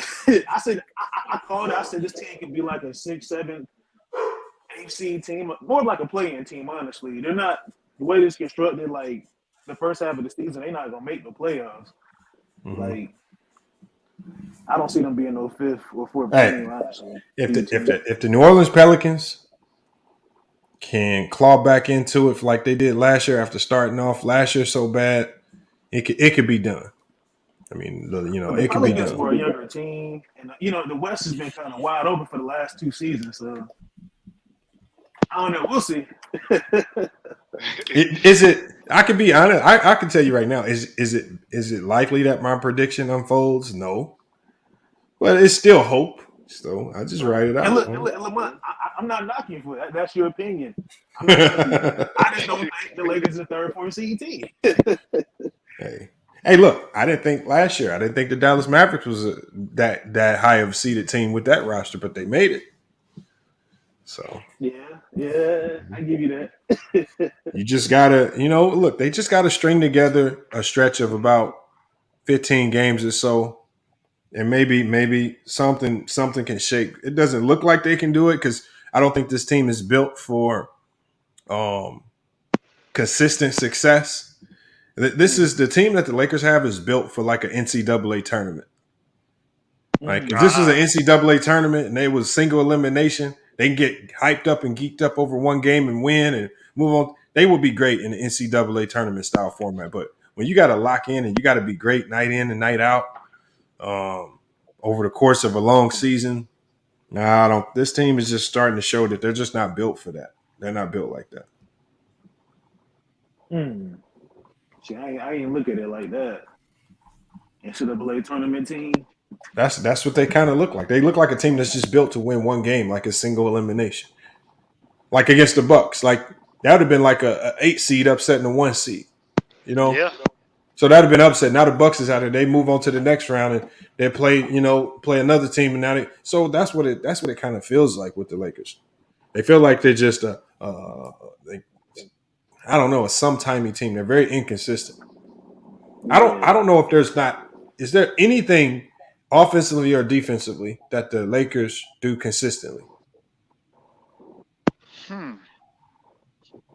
I mean, because when you play, you got to go out there. Defense translates to offense. So.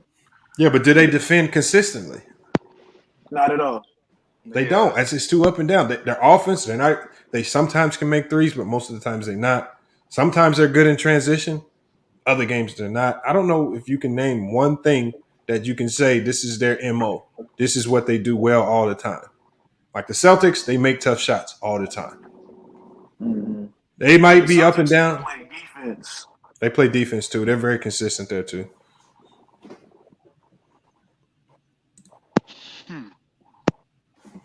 He said the Pelicans want to get Victor Wembanyama. Oh no. Nah, I mean I can see everybody. like Atlanta might get him if they get the I number one. don't know who's gonna get him, but he's gonna be nice. Oh yeah. I just don't see I haven't even been paying attention to the worst teams in the league and where he might fall to. I don't know. I'm just seeing how this year pans out, man. It's been an interesting year. Just curious to see how this pans out. Man, what you think about so like who's your favorite to win like the MVP this year? I mean, you'd be a fool after last night to not say Jayson Tatum. I mean, Right. but I mean, if you're just going with top three candidates, then I would have to say Embiid kind of probably elevated himself over the last couple of games. Luka and Tatum are all in that conversation. You have to put Anthony Davis in that conversation. They don't have the winning, but he's been playing like it. So AD belongs in that conversation as well. I'd probably take Anthony Davis out and put Giannis back in there because Giannis has been playing consistent. Like he hasn't missed any games. I mean, I'm not knocking Anthony Davis. AD had some games where he looked like New Orleans AD, like the AD we just accustomed to seeing, generational talent in AD. But I can't knock Giannis out, man. Giannis, he's in that top three, in my top three. Tatum, Giannis, and Luka, and I guess you could put Embiid and then Anthony Davis in there. I mean, there's a ton of options this year. I ain't gonna lie. I mean, this year has probably been the most. I think this is probably the biggest pool of players that could potentially win MVP that we've ever seen. Mm-hmm. I don't think we've ever seen a pool this big. Like I could probably name 10 players that could legitimately win MVP this year. That's how wide open it is. Yeah, that's true. You got Steph, who's playing well. Yep. Giannis, like you said, Embiid. You got Jokic, who's a 2-time MVP. You got Tatum. You got Anthony Davis. You Devin Booker in there too. You could throw Devin Booker in the conversation as well. So it's a ton of guys. And then let's not forget about Ja Morant. I mean, we can't completely remove him from the conversation because he's been playing a pretty upper. That's what I'm saying. It's a legitimate like 10 players that's in the mix for it. You think Zion can get up there the other one? Zion could potentially get up there too. And again, we have to see him be healthy for a full season. That's the key. Like Trudy King just said, Lion. But he could easily be in that conversation too if he can give us 70, 75 games this year. Yeah. We'll see, man. But I'm going to get back to work in a little bit. I just had to step in, you know what I'm saying, pull up on the panel. Yeah. Speak my piece about that Lakers. Oh no, yeah, we gonna be shutting it down pretty soon here anyway. But I definitely appreciate y'all pulling up, giving y'all take on it. I just wanted to do that live reaction to the game, but somehow it got to feed to the game got cut down. That's crazy. I saw that. Yeah, YouTube they cracking down on everybody. But that's what I'm saying. But normally, like with reactions, they don't trip. And then on my channel, is listed on NBA Playmakers, so I should never get flagged for using NBA content. Yeah. See, I rarely ever see you get like flagged for that. I don't know. Maybe somebody probably hating or something like that, reporting. Even if you report my channel, I'm still listed on NBA Playmakers. Like they're the people that do the copyright stuff for the NBA. Yeah, and it's not like you're playing like the audio and stuff like that. You're just you're doing the commentating. Yeah, it was a reaction. It was like that. So I'm it'll probably get removed when I end the stream and I just shoot the email over, but it's just still kind of annoying though. Right. I feel you on that, man. Shoot. All right, then, y'all, man. I'll take it easy, man. Man, all right, humble, man. Right. Appreciate you pulling up. No problem, man. All right, bro. Y'all take it easy. Yep. Let me see what we got for today. What games we got today?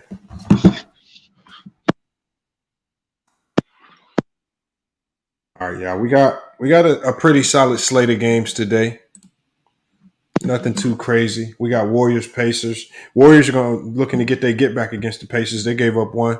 They gave up a one to the Pacers a week ago. where Neimark hit a big three to win that game, or he had a big fourth quarter. The Hawks Magic gonna be a boring game. Yeah. Knicks Bulls. Both of those teams have been kind of underwhelming. Nothing really to talk about there. Other than the Bulls, it's going to be about who they trade. Right. You got Pistons, Hornets. They say LaMelo's supposed to be back tonight from that ankle injury. So, we haven't seen any of the Ball brothers this year, really. LaMelo, Lonzo, LiAngelo down there in the G League throwing up bricks as usual. It's true, though, man. I mean, Yeah, I saw the stats. It's rough out there for him. 5 points in the G League? Come on, man. 5 points again? It's so crazy with LiAngelo too, because there obviously there's a humongous movement for people that are really pushing to see him get to the NBA. And I don't think people who are pushing that movement understand how disrespectful that is to guys that's actually nice. Right. And actually deserve a real shot. If that whole thing didn't happen in China with the glasses thing, do you think he actually would have been able to get play time with UCLA? No, okay. So at UCLA, I think he would have. So I think his best opportunity, his best avenue to the NBA would have been stay at UCLA, because obviously, for LeVar Ball to act like that situation in China was small. He was kind of delusional there. That was a big deal. I think everybody knew all three of those players would be suspended for the season. That should have not. But in LiAngelo's case, that would have helped him because he needed a redshirt year, so he wouldn't have lost any eligibility because they would have just suspended him and then just redshirted him for the whole year. So then he has a whole year to just work on his body, get in shape, right? Learn the college game. How can he fit into the role? And then he comes back that next year, and now he's a little bit more experienced. He's in better shape. He's acclimated to the system, and then he could have a potential 2 to maybe 4 year career at UCLA, which is a major school, and maybe mold out, some type of resume to either get drafted or, get signed as a free agent. But by him leaving, the only thing that showed everybody was that when the going gets tough, you run. Yeah. And then you go to Lithuania. And when the going got tough in Lithuania, what did they do?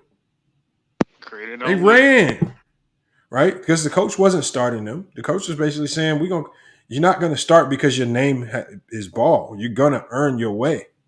Right. You're going to earn your minutes. And if you don't earn your minutes, you're not playing. And you can't get mad at that. So then you leave that situation. And then from that point forward, you only join situations that your dad can't control.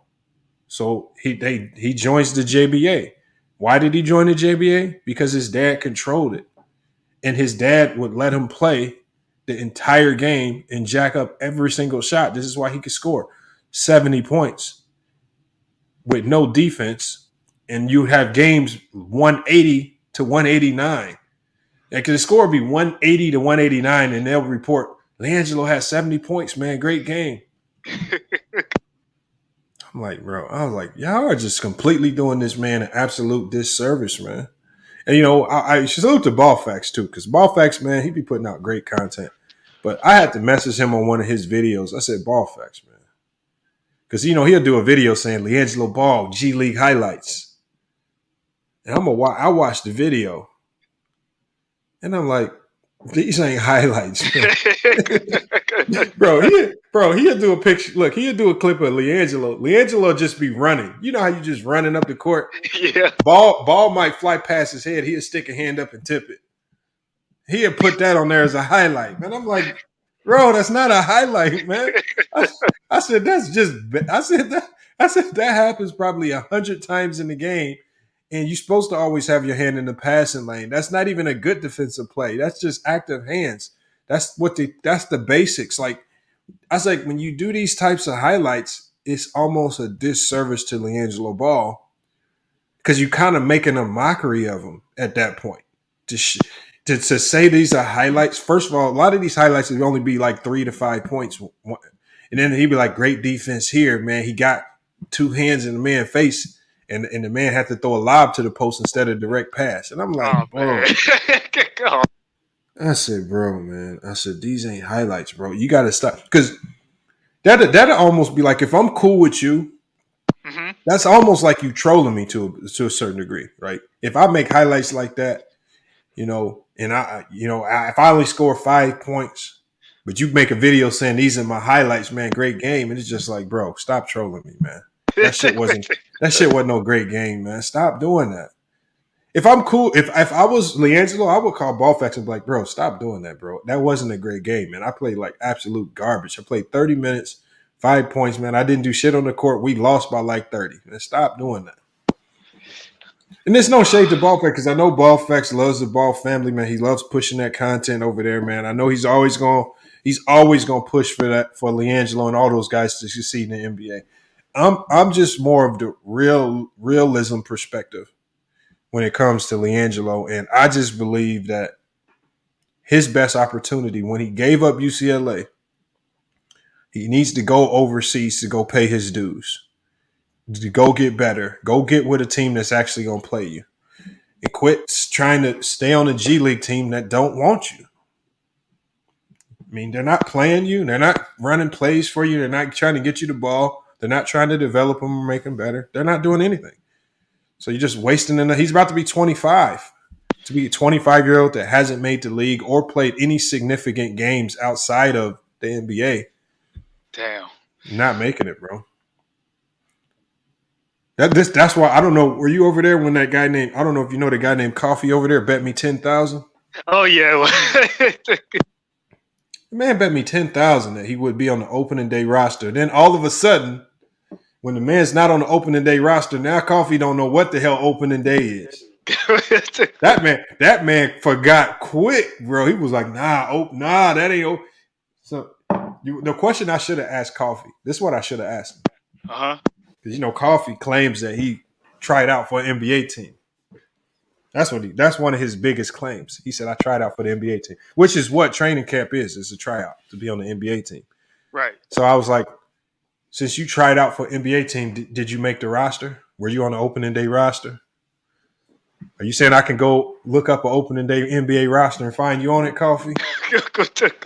Like he just played. I mean, I understand. I understand what he was doing. Nobody wants to pay $10,000 on a YouTube bet. Right. So right. I mean, I understand he was gonna have to try to play stupid and just play dumb. And from what I was told, this is not the first time he made a ridiculous bet and lost and then had to go MIA for a couple weeks or a couple months to hopefully everybody forgot about it. So it is what it is, man. I thought they let him off the hook, though. Yeah, they did. I thought they let him off the hook, man, because it was a lot of pressure on me. If I would have lost that bet, they would have been all over me about paying. They wouldn't have never let me let that down. Hold on. HC Pick said he was in the suburb but wants to talk like a thug. Who's he talking about? You talking about LiAngelo? I think he's talking about LiAngelo, yeah. Let's see. I just don't believe LiAngelo wants to play in the NBA. I believe he's only chasing the NBA dream because that's what his dad wants him to do. But I don't see a guy that's really trying to get to the NBA. Do you think it's also because he just don't want to be the one left out to say he was the one that couldn't make it? No, I don't think he has a true passion to play in the NBA. You can see it in his body language, right? When he's on the court, right? He's very casual. Offensively, he's very casual. Defensively, nothing looks like it's being done with great energy and effort. He's struggling right now in the G League to even do what he does best, which is shoot the basketball. That tells me right there that he's not in the gym as much as he should be. Right. I mean, when you look at players like when you look at bad offensive players, like a guy like JT Thor on that Charlotte Hornets roster, he's not a very good offensive player. But if JT Thor can go to the G League and put up multiple 30-point games without issue, if you are an NBA level player, any NBA level player should be able to go to the G League and do that to a certain degree. And LiAngelo's struggling with every aspect of basketball in the G League, from defending consistently to scoring consistently to playmaking consistently. There's nothing in the G League that he's been able to do at an NBA level. It's not my fault. Like, people get mad at me for saying this, but it's just the truth. And I just implore people, I mean, if you see something otherwise, please show me. But I told them this would happen again. I said, if he goes back to the Swarm, it'll be the same sad tune. He won't play. When he does play, it'll be extremely subpar. He won't get called up. Even if there's opportunities for him to get called up, they're going to call up other players. It's just not in the cards for him in Charlotte. And, it is what it is. I just don't think he has a basketball body. He looks more like a football player. I remember when he came out of Chino, they said he played shooting guard. I was like, can you play shooting guard? He doesn't look like a shooting guard. He look like a fullback or something. Looks like a tight end, yeah. Yeah. Like, that looks weird. But Desmond Bain was able to make it work, so maybe just, like you said, it's just him and his playing style. It just doesn't work. Let me give you an example. I'm going to give you an example of another player at the same height and the same weight. Yeah. Dwayne Wade. Oh, yeah. Dwayne same height, same weight as LiAngelo. But it looked different, and Dwayne Wade was able to carry it different. Dwayne Wade was extremely explosive with his weight, so he was able to use his size to go be physical on the interior, and he did not settle for a ton of threes. Right now, Jello has all that size for absolutely no reason, because he's not using it to go create space. He's not using it to be explosive on the inside. He's just that size for no reason, because it's not helping the defensive side of the ball, because he cannot stay in front of anybody. Remember, this year and last year, he has the worst defensive rating in the G League. Last year, he had the worst defensive rating in the G League. This year, he's still at the bottom of the G League defensive rating. So his size is not doing him any justice, because he cannot defend his position or any other position. I mean, it's no slight to him. But when I see him on the court, I don't see a guy that's trying to get to the NBA. I see a guy that's hoping he gets a call-up because of his name. He says, what are my thoughts on the new NBA awards? Hold on, let me pull up all the NBA awards up. I saw the Michael Jordan MVP trophy. Yeah. They made a new one, like the Clutch Award. Clutch Player Award. Let me pull them all up. Yeah. NBA reveals 6 new trophies for Kia Performance winners. Let's see what they are. So the 6 new trophies are the Michael Jordan Trophy, awarded the Kia Most Valuable Player Award. I like that. I mean, I like how obviously, I think the NBA, I think with Bill Russell passing, I think the NBA understood that we need to ingrain the legacy of a lot of our legends somehow. Right. And the best way you can ingrain the legacy of a lot of these players into basketball history is by naming an award after them. I respect what they did with Michael Jordan, and naming that the MVP trophy after him. I mean, and that's very fitting. Also, the design ties directly into the number 23. The trophy looks good as well. I mean, I feel like they could have done a little bit better with the design of the trophy, because I feel like the Jumpman logo would have been better, but they obviously would have had to get that approved through Jordan and all that and Nike, and it would have been a lot of red tape there, so they couldn't use the Jumpman logo. But I do like what they were trying to do with it. But definitely, it's a beautiful trophy. It's the concept is great, and I think the intent. I think there were some people taking the intent, trying to say, "Oh, the NBA thinks Jordan is the GOAT. That's why they named the MVP trophy after him." I don't think that's what they were trying to do. I think they understand that when these players pass, we need to leave some type of legacy in the NBA for them. Was the Kobe Bryant Award before the Bill Russell Award? I believe so. Okay. So you got the Jerry West Trophy awarded to Kia's Clutch Player of the Year. So I like that one, right? right? This Clutch Player of the Year award, this is going to be more of a media thing, right?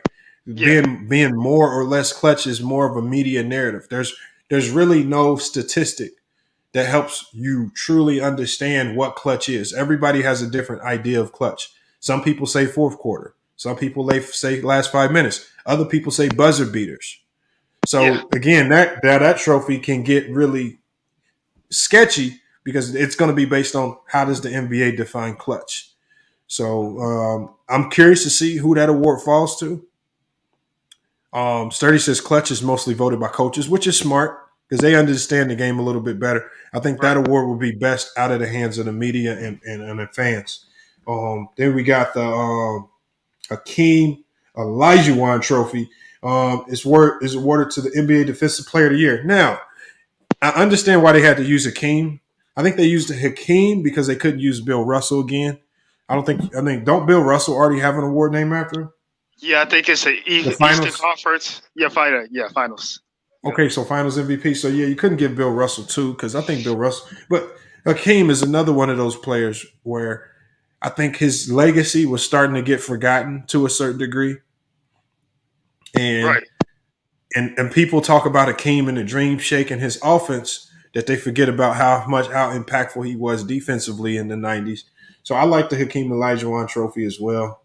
Uh, I like the idea behind it. I mean, obviously you can't go put Dennis Rodman on it. You can't put because of his character. You can't go put Dennis Rodman on it. But I like that. I like that trophy. The Wilt Chamberlain Trophy. I don't understand that one. Wilt Chamberlain for Rookie of the Year. I don't know. I thought this would have been if you're gonna put Wilt, if you're gonna do a Rookie of the Year trophy. I thought they should have gave that one to Oscar.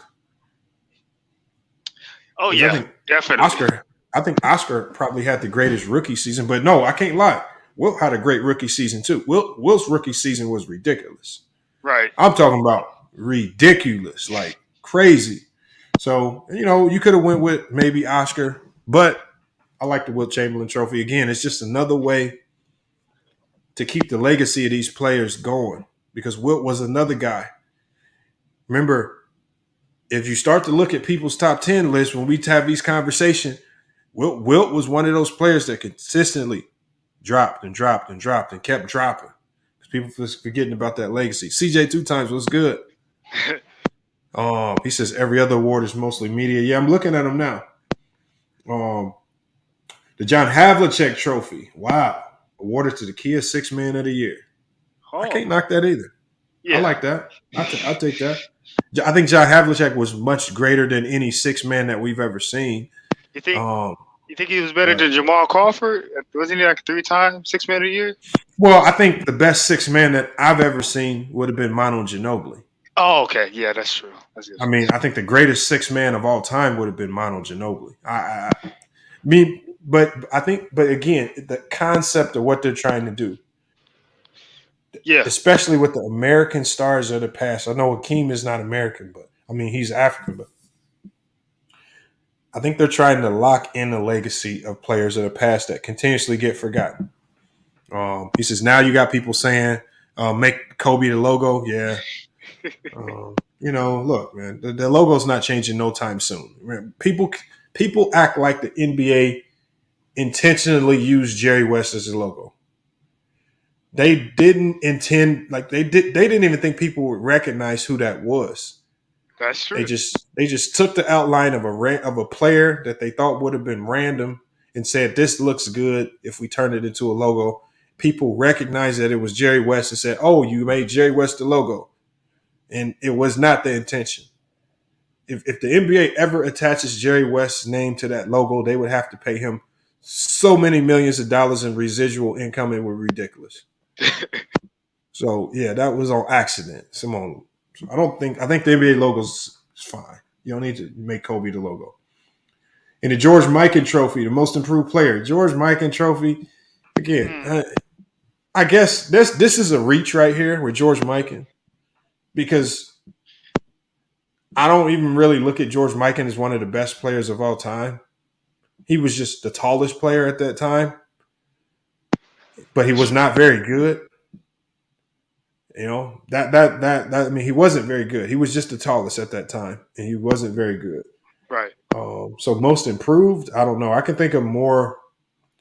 If you think of most improved, who would you say Astro is probably the best most improved player that you've ever seen? Ooh, that's a tough one. There's so many players that come to my head. Do they have to be passing or they have to be current? Oh, any. Most improved, I'll probably give it to. I give it to Brandon Roy. I think he was like one of the best improved players after his first year. He took the league by storm after his first year. Yeah, but you can't name an award after Brandon Roy right That's now. true. That's true. It's hard to think of it. Let me go through the history. Let me go to the history. All right. Well, Tracy McGrady. Oh yeah, that's one. Grant Hill maybe. Yeah. No. I can't say Grant Hill. Yeah, I don't know. I guess that one is a tough one right there. But that's how you know though. That's how you know because these names really truly don't make sense. That's how you know that. I think that's how you know that they're just using these names to keep the names alive and well, and so that they're not forgotten throughout the basketball history. And it's not necessarily about how that player connects to that award. That's what I believe. So you got the George Mikan Trophy for Most Improved Player. So those are the 6 new trophies. Look, I like it. I understand what the NBA is trying to do. And I also understand that people are going to run with a ton of narratives about the names, like with the Michael Jordan Trophy. Well, they have now when we have these Jordan LeBron debates, you know what people are going to be using as a new argument? The NBA named the MVP trophy after him. LeBron didn't do that. Hey, so I mean, Mookie already did it yesterday, so people are already doing it. And does it surprise you, man? Like I said, people are gonna make the most low level arguments for this possible, just to take shots at LeBron. So he says Giannis will be a good case for most improved player.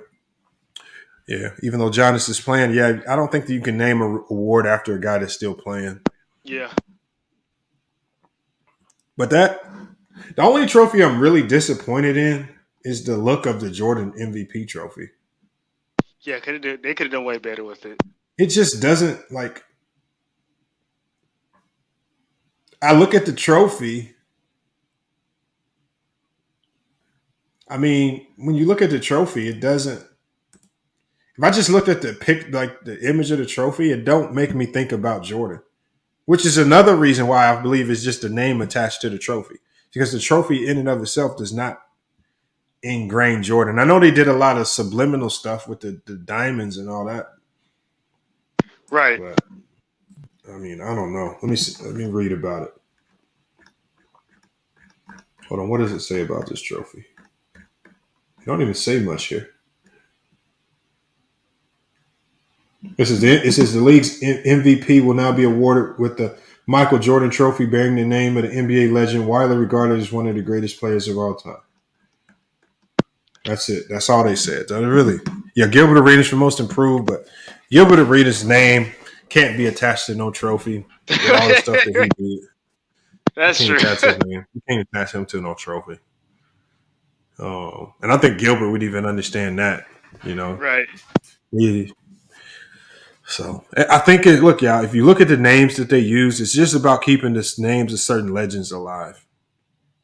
I mean, George Mikan, Havlicek, Wilt Chamberlain. That's all it is. Hakeem Olajuwon. These were some of the greatest players of all time that were seemingly starting to be forgotten. So this is the NBA's way of keeping them alive, man. I don't make too much of a big deal about it. It's not a couple of decades down the line, they're probably going to think of getting LeBron his own trophy name. The LeBron will for sure have something. Right. And if there's any player that could potentially become the logo, it would be LeBron. I believe that's because LeBron is the NBA's moneymaker right now.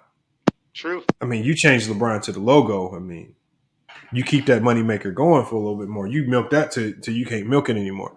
Showboy says LeBron fans will find a way to hate on the MJ trophy. Watch the upcoming. No, they not. Hold on, but Showboy. No, nobody's hating. Like nobody's hating on it. So Showboy, I want you to just go type in Google. When you go look at the people that are talking about this trophy now, it's actually the Jordan fans that have already jumped on this and are using this trophy to say that the NBA thinks that Jordan is the GOAT when that's not the case. He says, Lamont, that's what 80s and 90s fans do to players of that area. He says they live off their highlights while guys today are dissected by play. Yeah, facts. J-Mar, you saw how mad they got when I broke down that whole game when Pippen saved the Chicago Bulls. I broke down the whole game. When Jordan shot 3 of 15, Bulls would have been on the brink of elimination. That's facts. Hold on, he says only people like Showboy would use an award. But it's 30. Other people have already been doing it, not just Showboy. We know Showboy would do that. But other people, have already done it. Like he said, Mookie. What was Mookie's take on the award? Basically he was saying LeBron James should be probably pissed off right now because the NBA finally decided to name the true GOAT of the NBA, which is Jordan, because they named it the MVP trophy after Jordan. So he basically using that against LeBron James fans, saying Jordan is the undeniable GOAT. That's how Mookie's setting himself up too, because if he's tying MVP trophies to being the GOAT, right. Then all we have to do is look and see, okay, who has the most MVP trophies? That's true.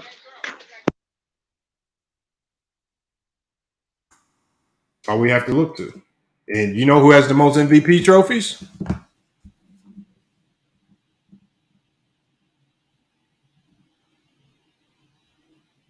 Kareem Abdul-Jabbar.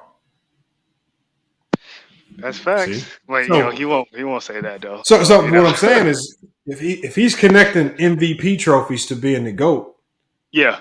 it's Kareem. And Kareem not only has the MVP trophies, Kareem also has statistical complement over Jordan.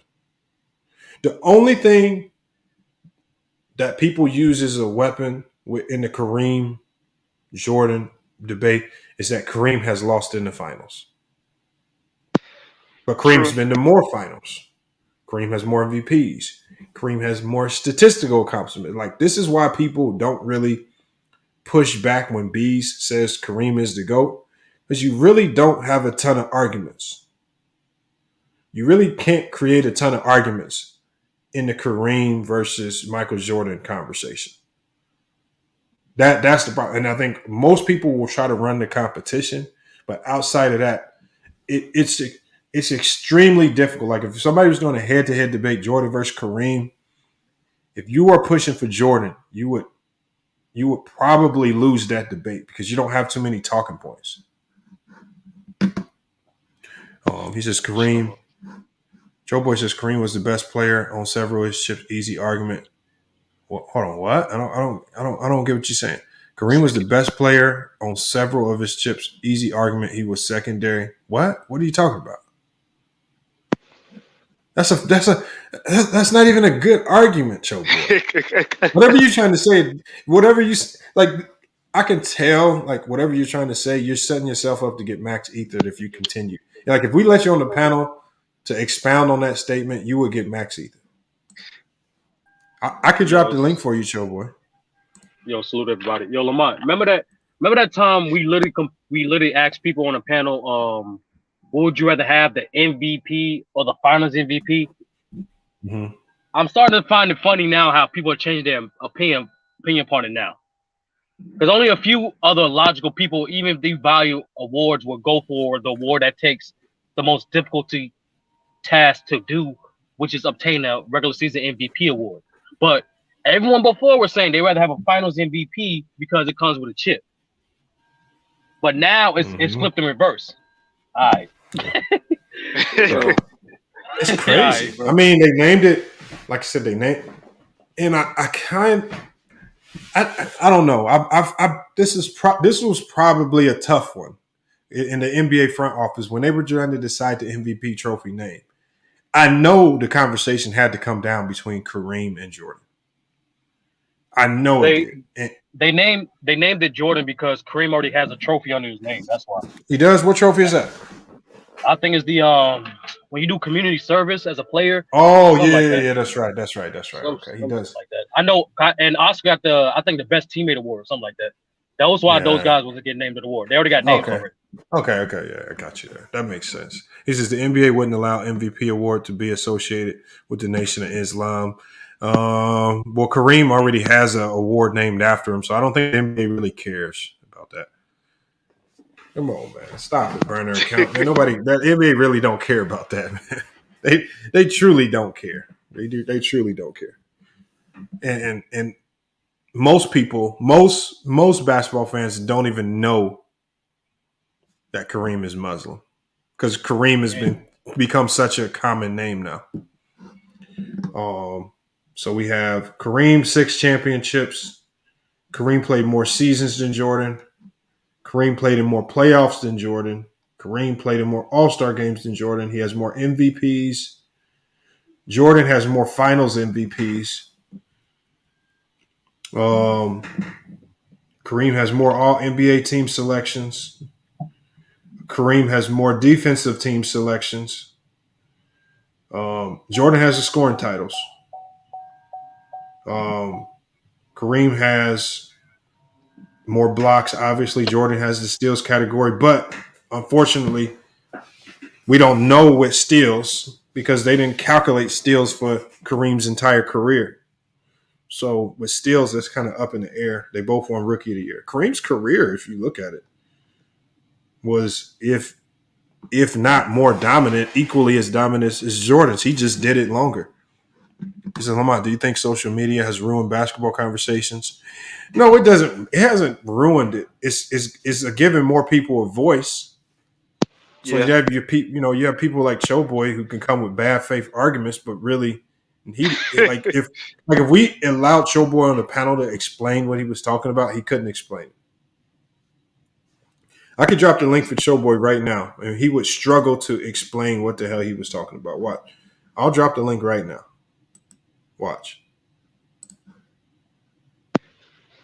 True to King says Kareem is not part of the Nation of Islam. I didn't think he was, but I was just going with BJ says Lamont, Kareem didn't have to put out a documentary to keep his legacy alive. Like I always say, if the NBA was a book, Jordan would be a few chapters in the book. That is true.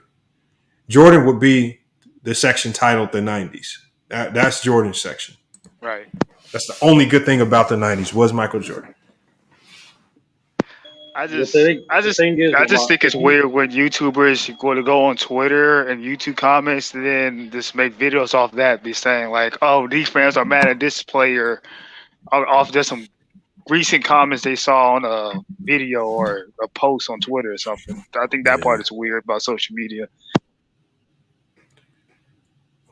I don't get it, man.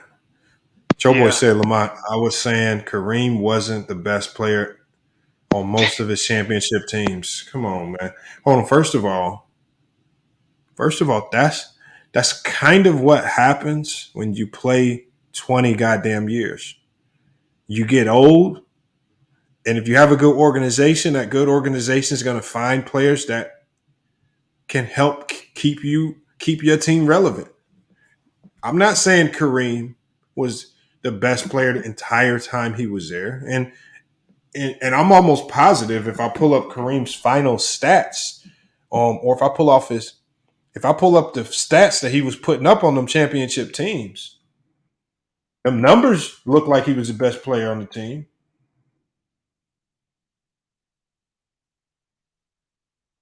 Let me pull them up. We're going to specifically look at his stats late in his career when he went to the finals. To be honest, Lamont, if you take that question literal, like who's the greatest basketball player of all time, it's hands down Kareem. Yeah, because it's college. Because it's amateur and it's pro. And most people, and be honest with you, in most consistent sports, that's how people judge greatness: is production and impact over longevity of time. So majority of people have Michael Phelps as the GOAT because he has 20 something gold medals within a 12 to 16 year span. Usain Bolt was the GOAT because he has a 9 gold medals within a 12-year span. Brady is considered the GOAT is because he has because he has majority of the longevity stats and he had the longest longevity. For the most part, that's how it's been. It's just people change it up because of the marketing of the NBA.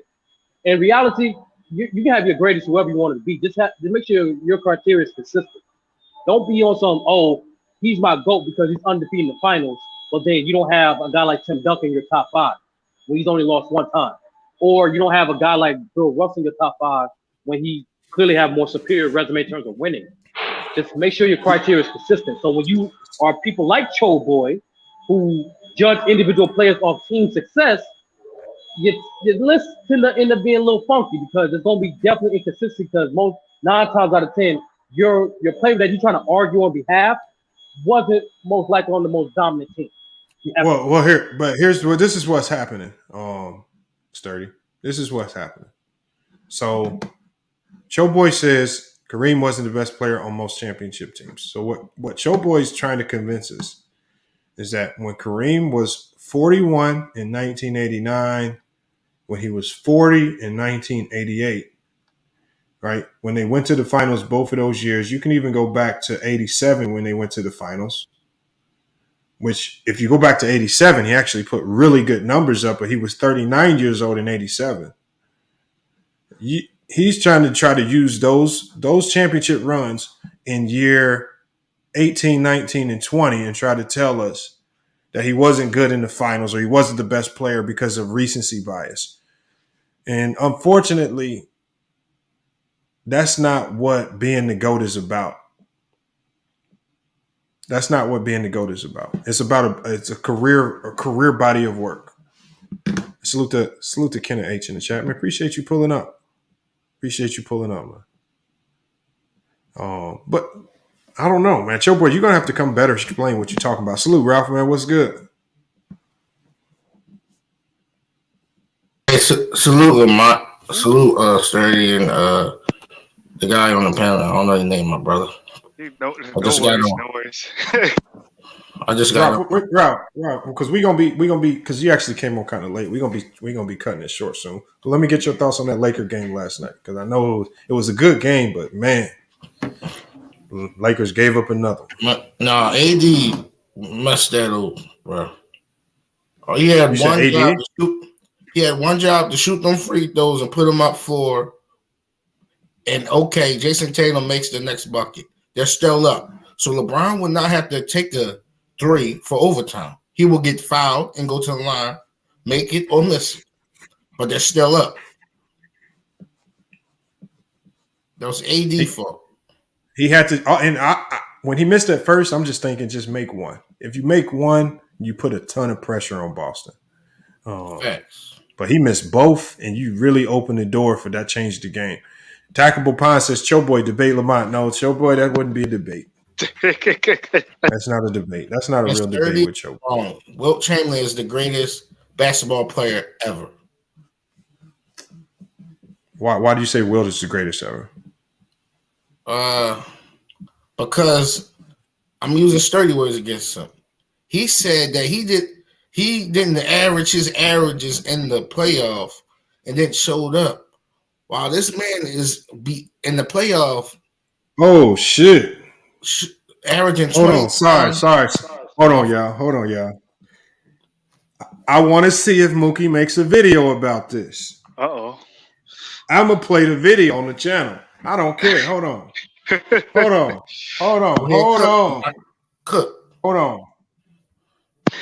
I gotta see if Mookie is an absolute biggest hypocrite in basketball history if he don't make a video about this. Hold on. Let me put this video on the screen. Oh, I gotta pull it up right now. Wow, this is crazy, and they got it on video. Oh my God! Here, I got the video right here. Breaking news. Hold on. Hopefully the video ain't slow, man, because my internet connection been acting like some hot garbage.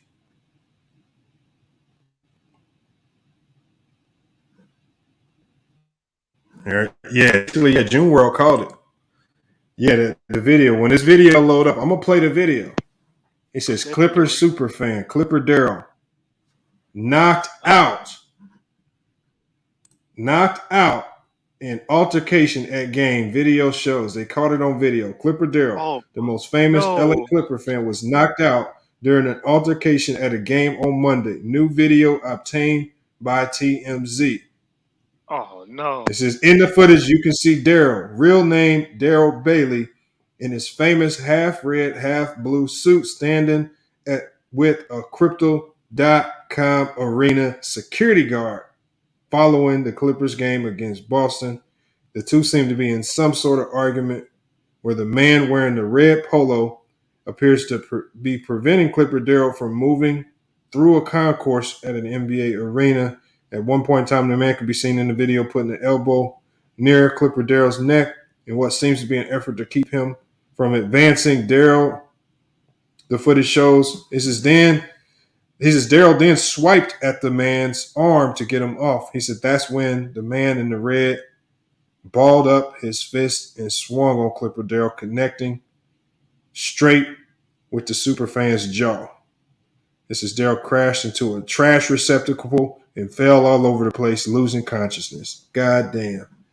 Hold on, man. Oh, man.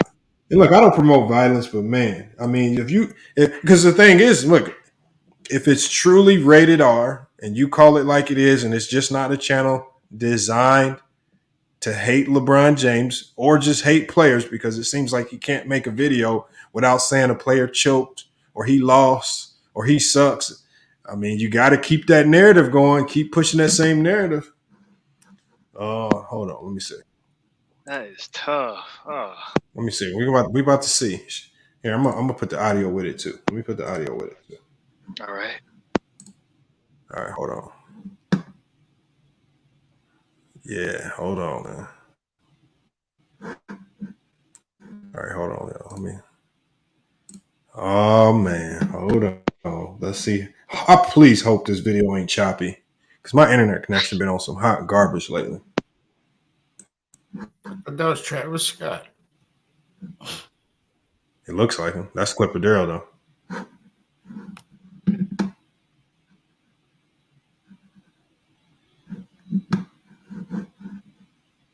Game, and there was a sewage spill in his suite. It's an open bar. I'm sticking it out too. He's apologizing to Chloe. Just sweep it under the rug. When you sweep a baby under the rug, you see the baby.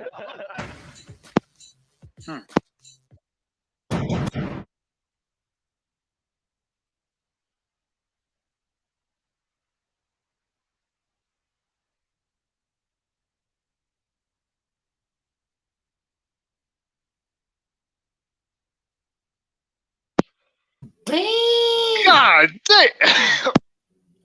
Hey, how TMZ get that?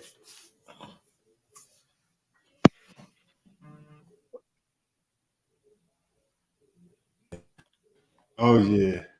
Oh my God. What's that at a Clipper game? Yeah. Well, he for sure got knocked out. Yeah. Oh my goodness. What's with a security guard or something? Yeah, she said they paid for it. Yeah, they TMZ be paying. You know, some employee probably recorded with their phone on the security footage and email TMZ immediately, man. Trying to sell that to the first bidder. What, he big on YouTube or something? Yeah, he kind of big. Well, he's just like a super fan, like Clipper super fan. He's pretty big on social media, yeah. I never heard of him. It says he could sue totally unnecessary. He could sue. He definitely could sue. He got flatline. But I mean, whether he sues or not is not really, that's on him. The question here is, did he get flatline? He for sure got flatline. Man, he took a UFC elbow. That's tough. So yeah, I mean, I don't know. She says, Kenneth says, I agree. Social media has given a license to all kind of things. Facts. Yeah.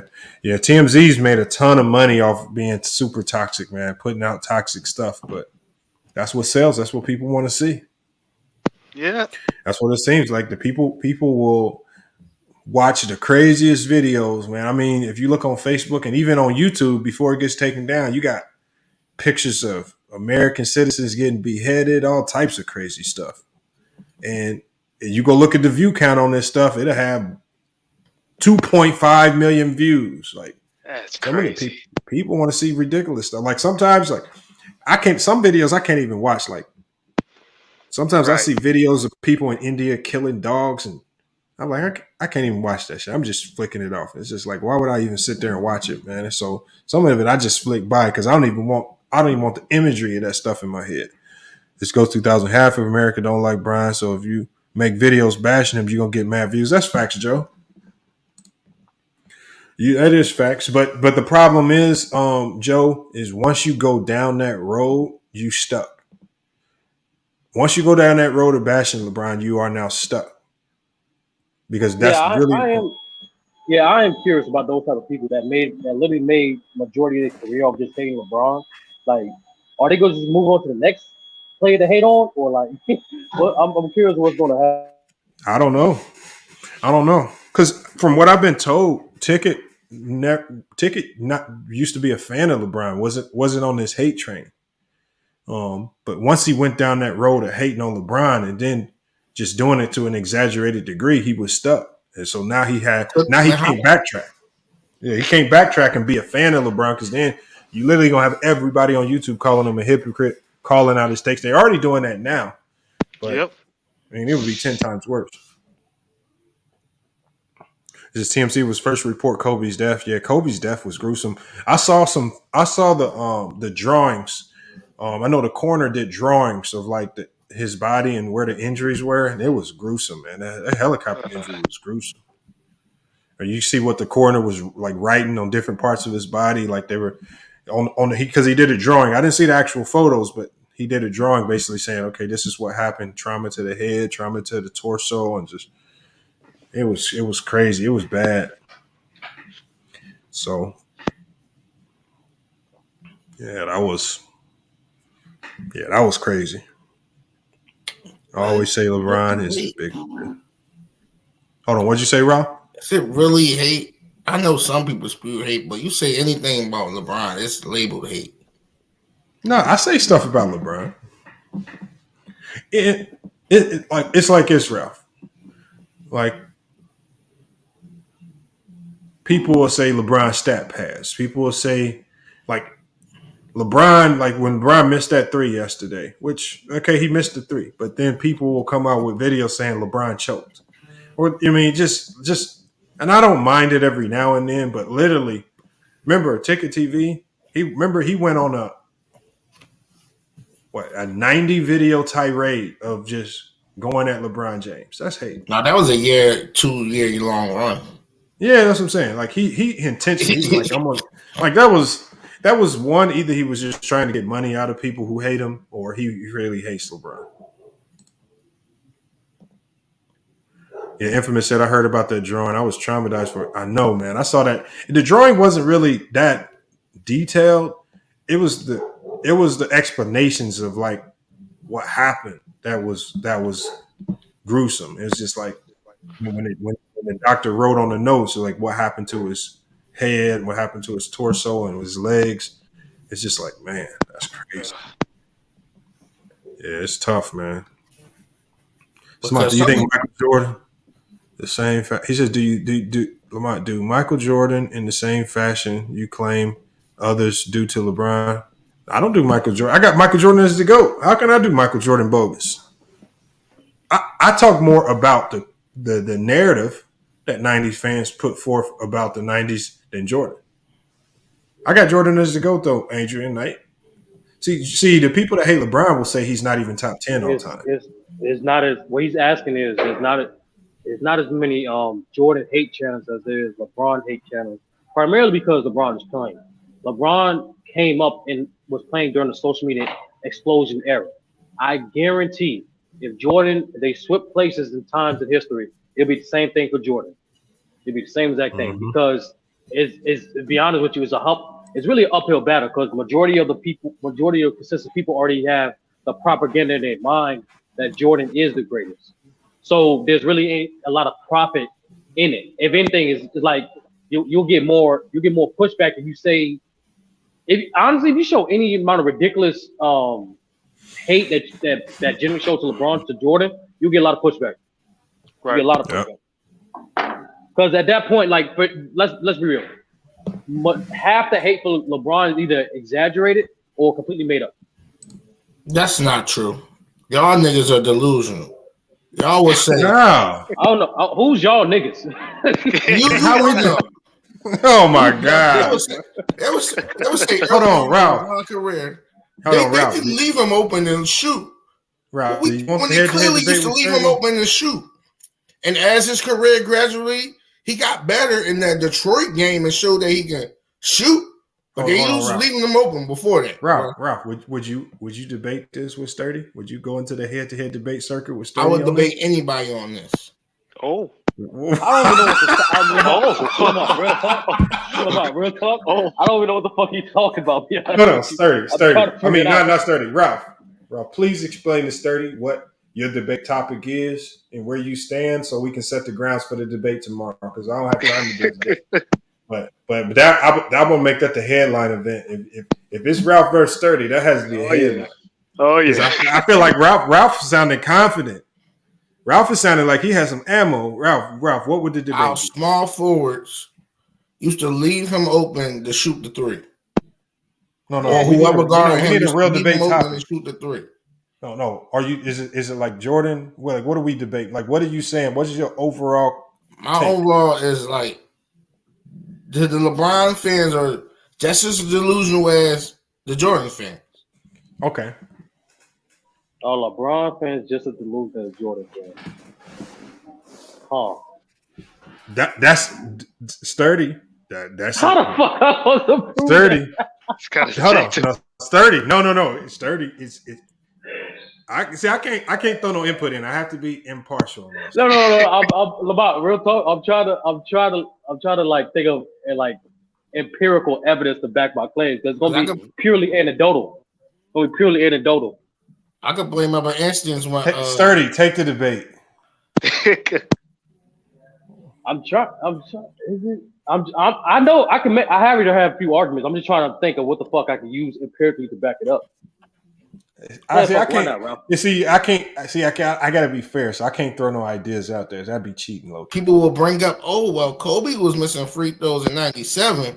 Well, we got evidence of LeBron missing free throws his whole career in the clutch. Look, I'm not gonna lie, Ralph. This seems like a low hanging fruit topic. Real talk.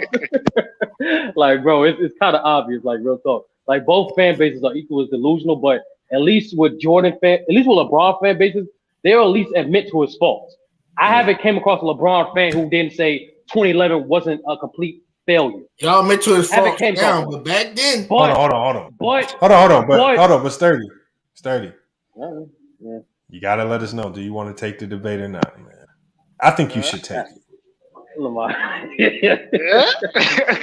I'll take it. Yeah. All right. Okay, Ralph. What time are you gonna be free? What are you gonna be free tomorrow, Ralph? Whenever you jump on. Sturdy, what time are you gonna be free? Anytime after 4 Eastern. I'm good. Hold on, after 4 Eastern. What time is it there now? Right now it's 3. 3:17. We on the same coast. Okay, so I'm on right now I'm at work. Okay, so it's 1:00 here in Arizona. So I would have to do it 2 to 3 o'clock. 2 to 3 o'clock Arizona time. I could do that. We could do that. We don't have to do the morning show. We could just push it to the afternoon and just make the headline debate. Who's more delusional, Jordan fans or LeBron fans? Wow, this is a weird topic. I'm not going. It's not. Hold on. This is something I've touched on. I'm Ralph is taking a very difficult stance to defend. He is. Ralph is taking a very difficult stance. Ralph, you got your work cut out for you. I'm just telling you right now. Because there's a track record of craziness out there that you're gonna have to try to address. I don't know if you got the. I don't know if you're gonna be able to address it all. I'm crazy. Ralph even put that out there. You just bring the questions, Lamont. Just bring the questions. Look, I'm just bringing the debate format. I just bring the format. Y'all got to debate it out. I'm not. You gonna remember how we? This is gonna be. Lamont, is this gonna be a regular debate format? 2 minutes, 2 minutes rebuttal. We're gonna do 3 rounds, 2 minutes each round. That way we don't have a time. That way we don't have a time. All right, bro. Why not? Fuck it. All right, okay, we locked that in. So this is a perfect time to end it. So that means tomorrow we're gonna be back here, man. This is the first debate. Hold on. You know, Lamont. I'm gonna try to give Ralph. I'm trying to give Ralph an out. All right, Ralph. No outs. No. Real talk. I think the other one, Ralph. You want this topic or you want is Wilt the greatest scorer? Which one you want? Oh, okay. Because he's passionate about both, so I'm trying to give him a fair shake. He has more of a fighting chance. I understand that because Ralph put himself in a real tough corner to defend with that other one. But Ralph, you choose. Do you want to? You say I put a tough corner with Wilt? No. He's saying he's giving you 2 options for the debate. Do you want to debate the Jordan fans versus LeBron fans, or do you want to debate if Wilt is the greatest scorer of all time? No, I want to see him wiggle his way out of his Jordan versus LeBron. All right. But Ralph, you're the one that's gonna have to do the wiggling though. Lamont, I gave a shot. I gave it. I'm gonna have to pull. I got a lot of tape I can pull up. Uh-oh. All right. Hey, man, look, Ralph. We giving you a fair shake to redeem your debate record because your debate record was looking kind of sketchy. I never debated nobody before. You haven't debated yet? No, this is my first one. Hey, we can make this a Hall of Fame entry debate. Yeah, Lamont. Yeah, this is Apollo Creed versus Rocky. Right? This is a Hall of Fame entry right here on the line because Ralph's been here long enough to be eligible. Sturdy's been here long enough to be eligible. This is a Hall of Fame entry, man. So I want to see it. I want to see if Ralph can come through with this. This is like a 1 seed versus a 16, Ralph. 16. That's cool. You're going against a heavyweight, Ralph, man. Well, salute, Bees. Hey, I just came in to say money. But I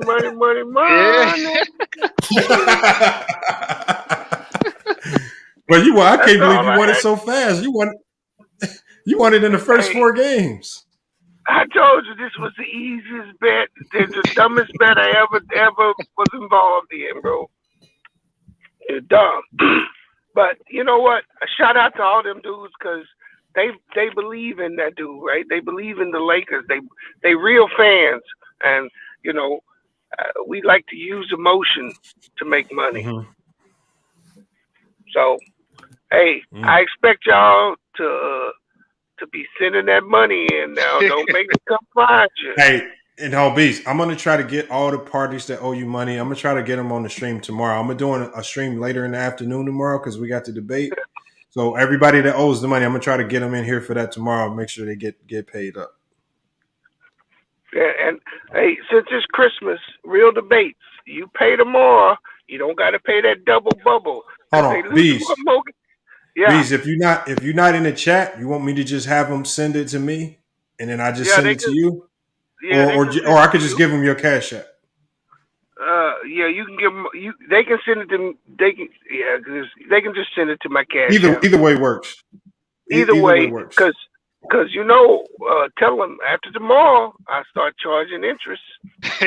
He does charge interest, y'all. Hey, Beast, do I get a 10% booking fee on that bet? I'll take care of you. I set you up for the greatest bet, man. I got you, No, I'm just messing with you. All right, y'all have a good day. All right, Beast, man. Catch you again on that. Hey, we gonna shut it down, man. We're gonna shut this one down, man. I gotta get going here. I gotta get to practice, man, with my squad, man. So, man. Hey, hold on. Check this out, Sturdy. So, I don't know if too many people in here are familiar with the prep basketball circuit,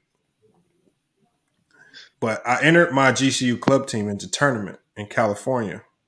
And the guy that's running the tournament just basically said, we got 3 tiers. You got the bronze, the silver, and the gold tier. Which tier you want to play in? I said, fuck it. Just put me in the gold tier. Oh. You got boys First like game. that? I mean, we're gonna find out.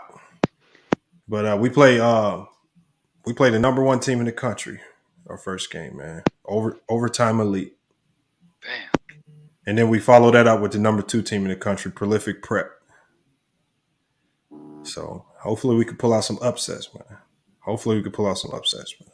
Either way, it's gonna be it's tough. a good. Either way, it's a good one because you within those 2 games, you'll know exactly where you measure up. So whether it be close or a blowout, you know exactly where the hell you measure up in the league. Because you can beat those guys or you even competitive guys comfortably, you already know you're one of the best teams in the league. Yeah, I mean, it's going to be tough. Look, I always coach to win. I don't never go into a game worried about losing. I'm going to coach to win. I'm going to do some film study and all that, man. I'm going to have both the games. Whether we win or lose, I'm going to showcase both the games on the channel. Nice. God damn. These are NBA guys on Overtime Elite, man. They got 7 guys that are listed as lottery picks for 2025 and 2024. Lebron, God damn. I mean, I'm riding the coattails of 2 guys that are looking at some D2 offers. We about to bust their ass still. Watch this. You got any 7-footers? 6'11"ers? Hell no. I think our tallest player is 6'6". Ah, fuck. Hold on one second, yeah.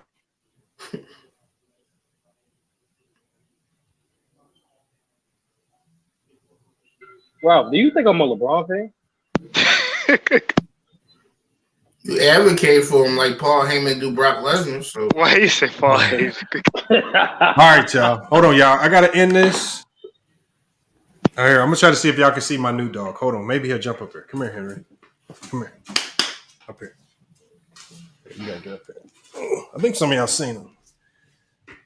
Oh, this is the new dog we got. No, Henry's wild. Henry is wild. He's they was about to when we got him, his previous owners had him too scared to go in a cage, so they was gonna put him down. So we said, fuck it, we're gonna scoop him up. And Henry, he is wild, man. He's crazy though. It's too much energy. That's the new one. You gotta get him on the show, man. How many you got? You said what? How many you got? 3 total. Yeah. 2 boys, 1 girl? Yep, 2 boys and a girl. I make a little puppy mill. Nah, we ain't that. They all spayed and neutered now. So we ain't doing that. Oh man, hold on, bro. He says, bro, I need to cook. He said, bro, I need you to cook them for me tomorrow. Can Ralph pull off the upset of the year? This would be the upset of the year, Ralph. Oh yeah, I got everything to lose. Ralph, you win this debate. This could redeem you from getting blitzed and max ether every other time. I never debated Lamont. It was just I know, but just in the conversations, because you've kind of gotten lit up in some conversations. So you could bounce back, man. This is a Hall of Fame bid, Ralph. Ralph, I would have to put you in the FYF Sports Hall of Fame. And guess what, Lamont? He can't wiggle his way using stats.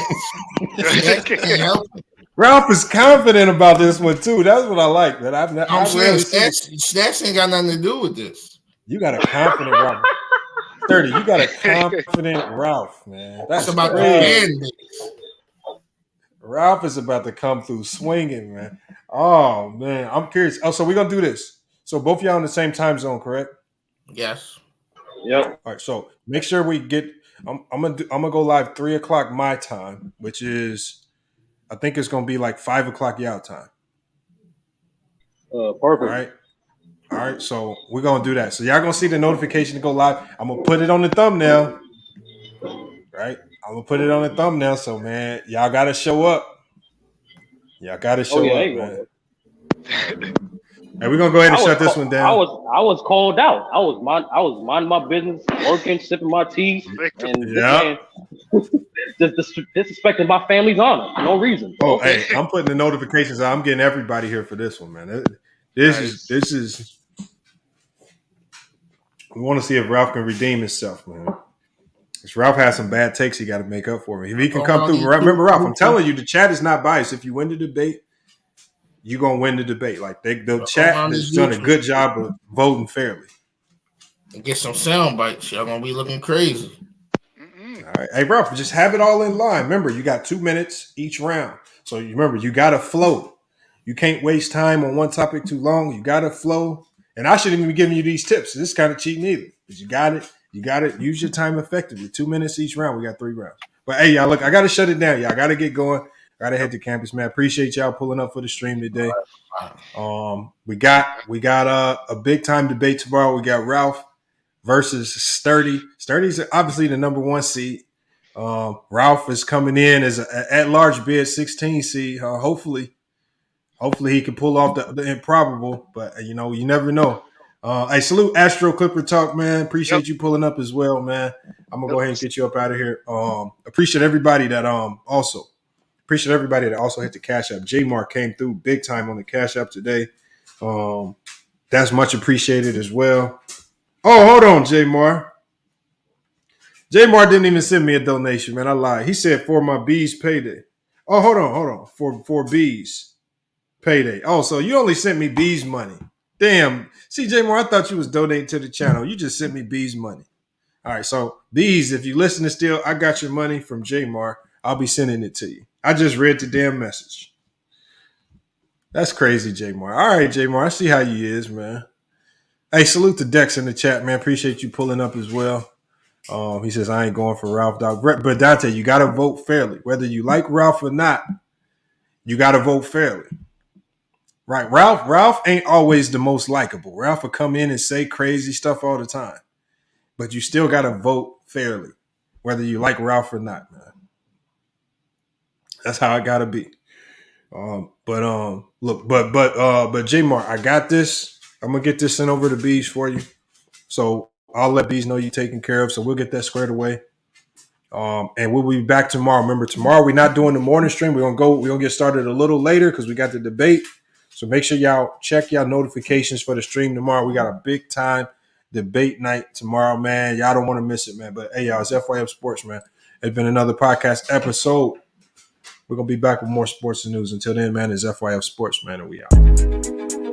All I hear is yap. Ain't talking about nothing, right? Watch this. We gon' bring that pressure. Just a little FYI, FYF. 20K sub 6 months. What's next? They been hating at first. Now they calling us the best. Hit up YouTube. Tell them cut the check. Just a FYI, FYF. 20K sub 6 months. What's next? Woo!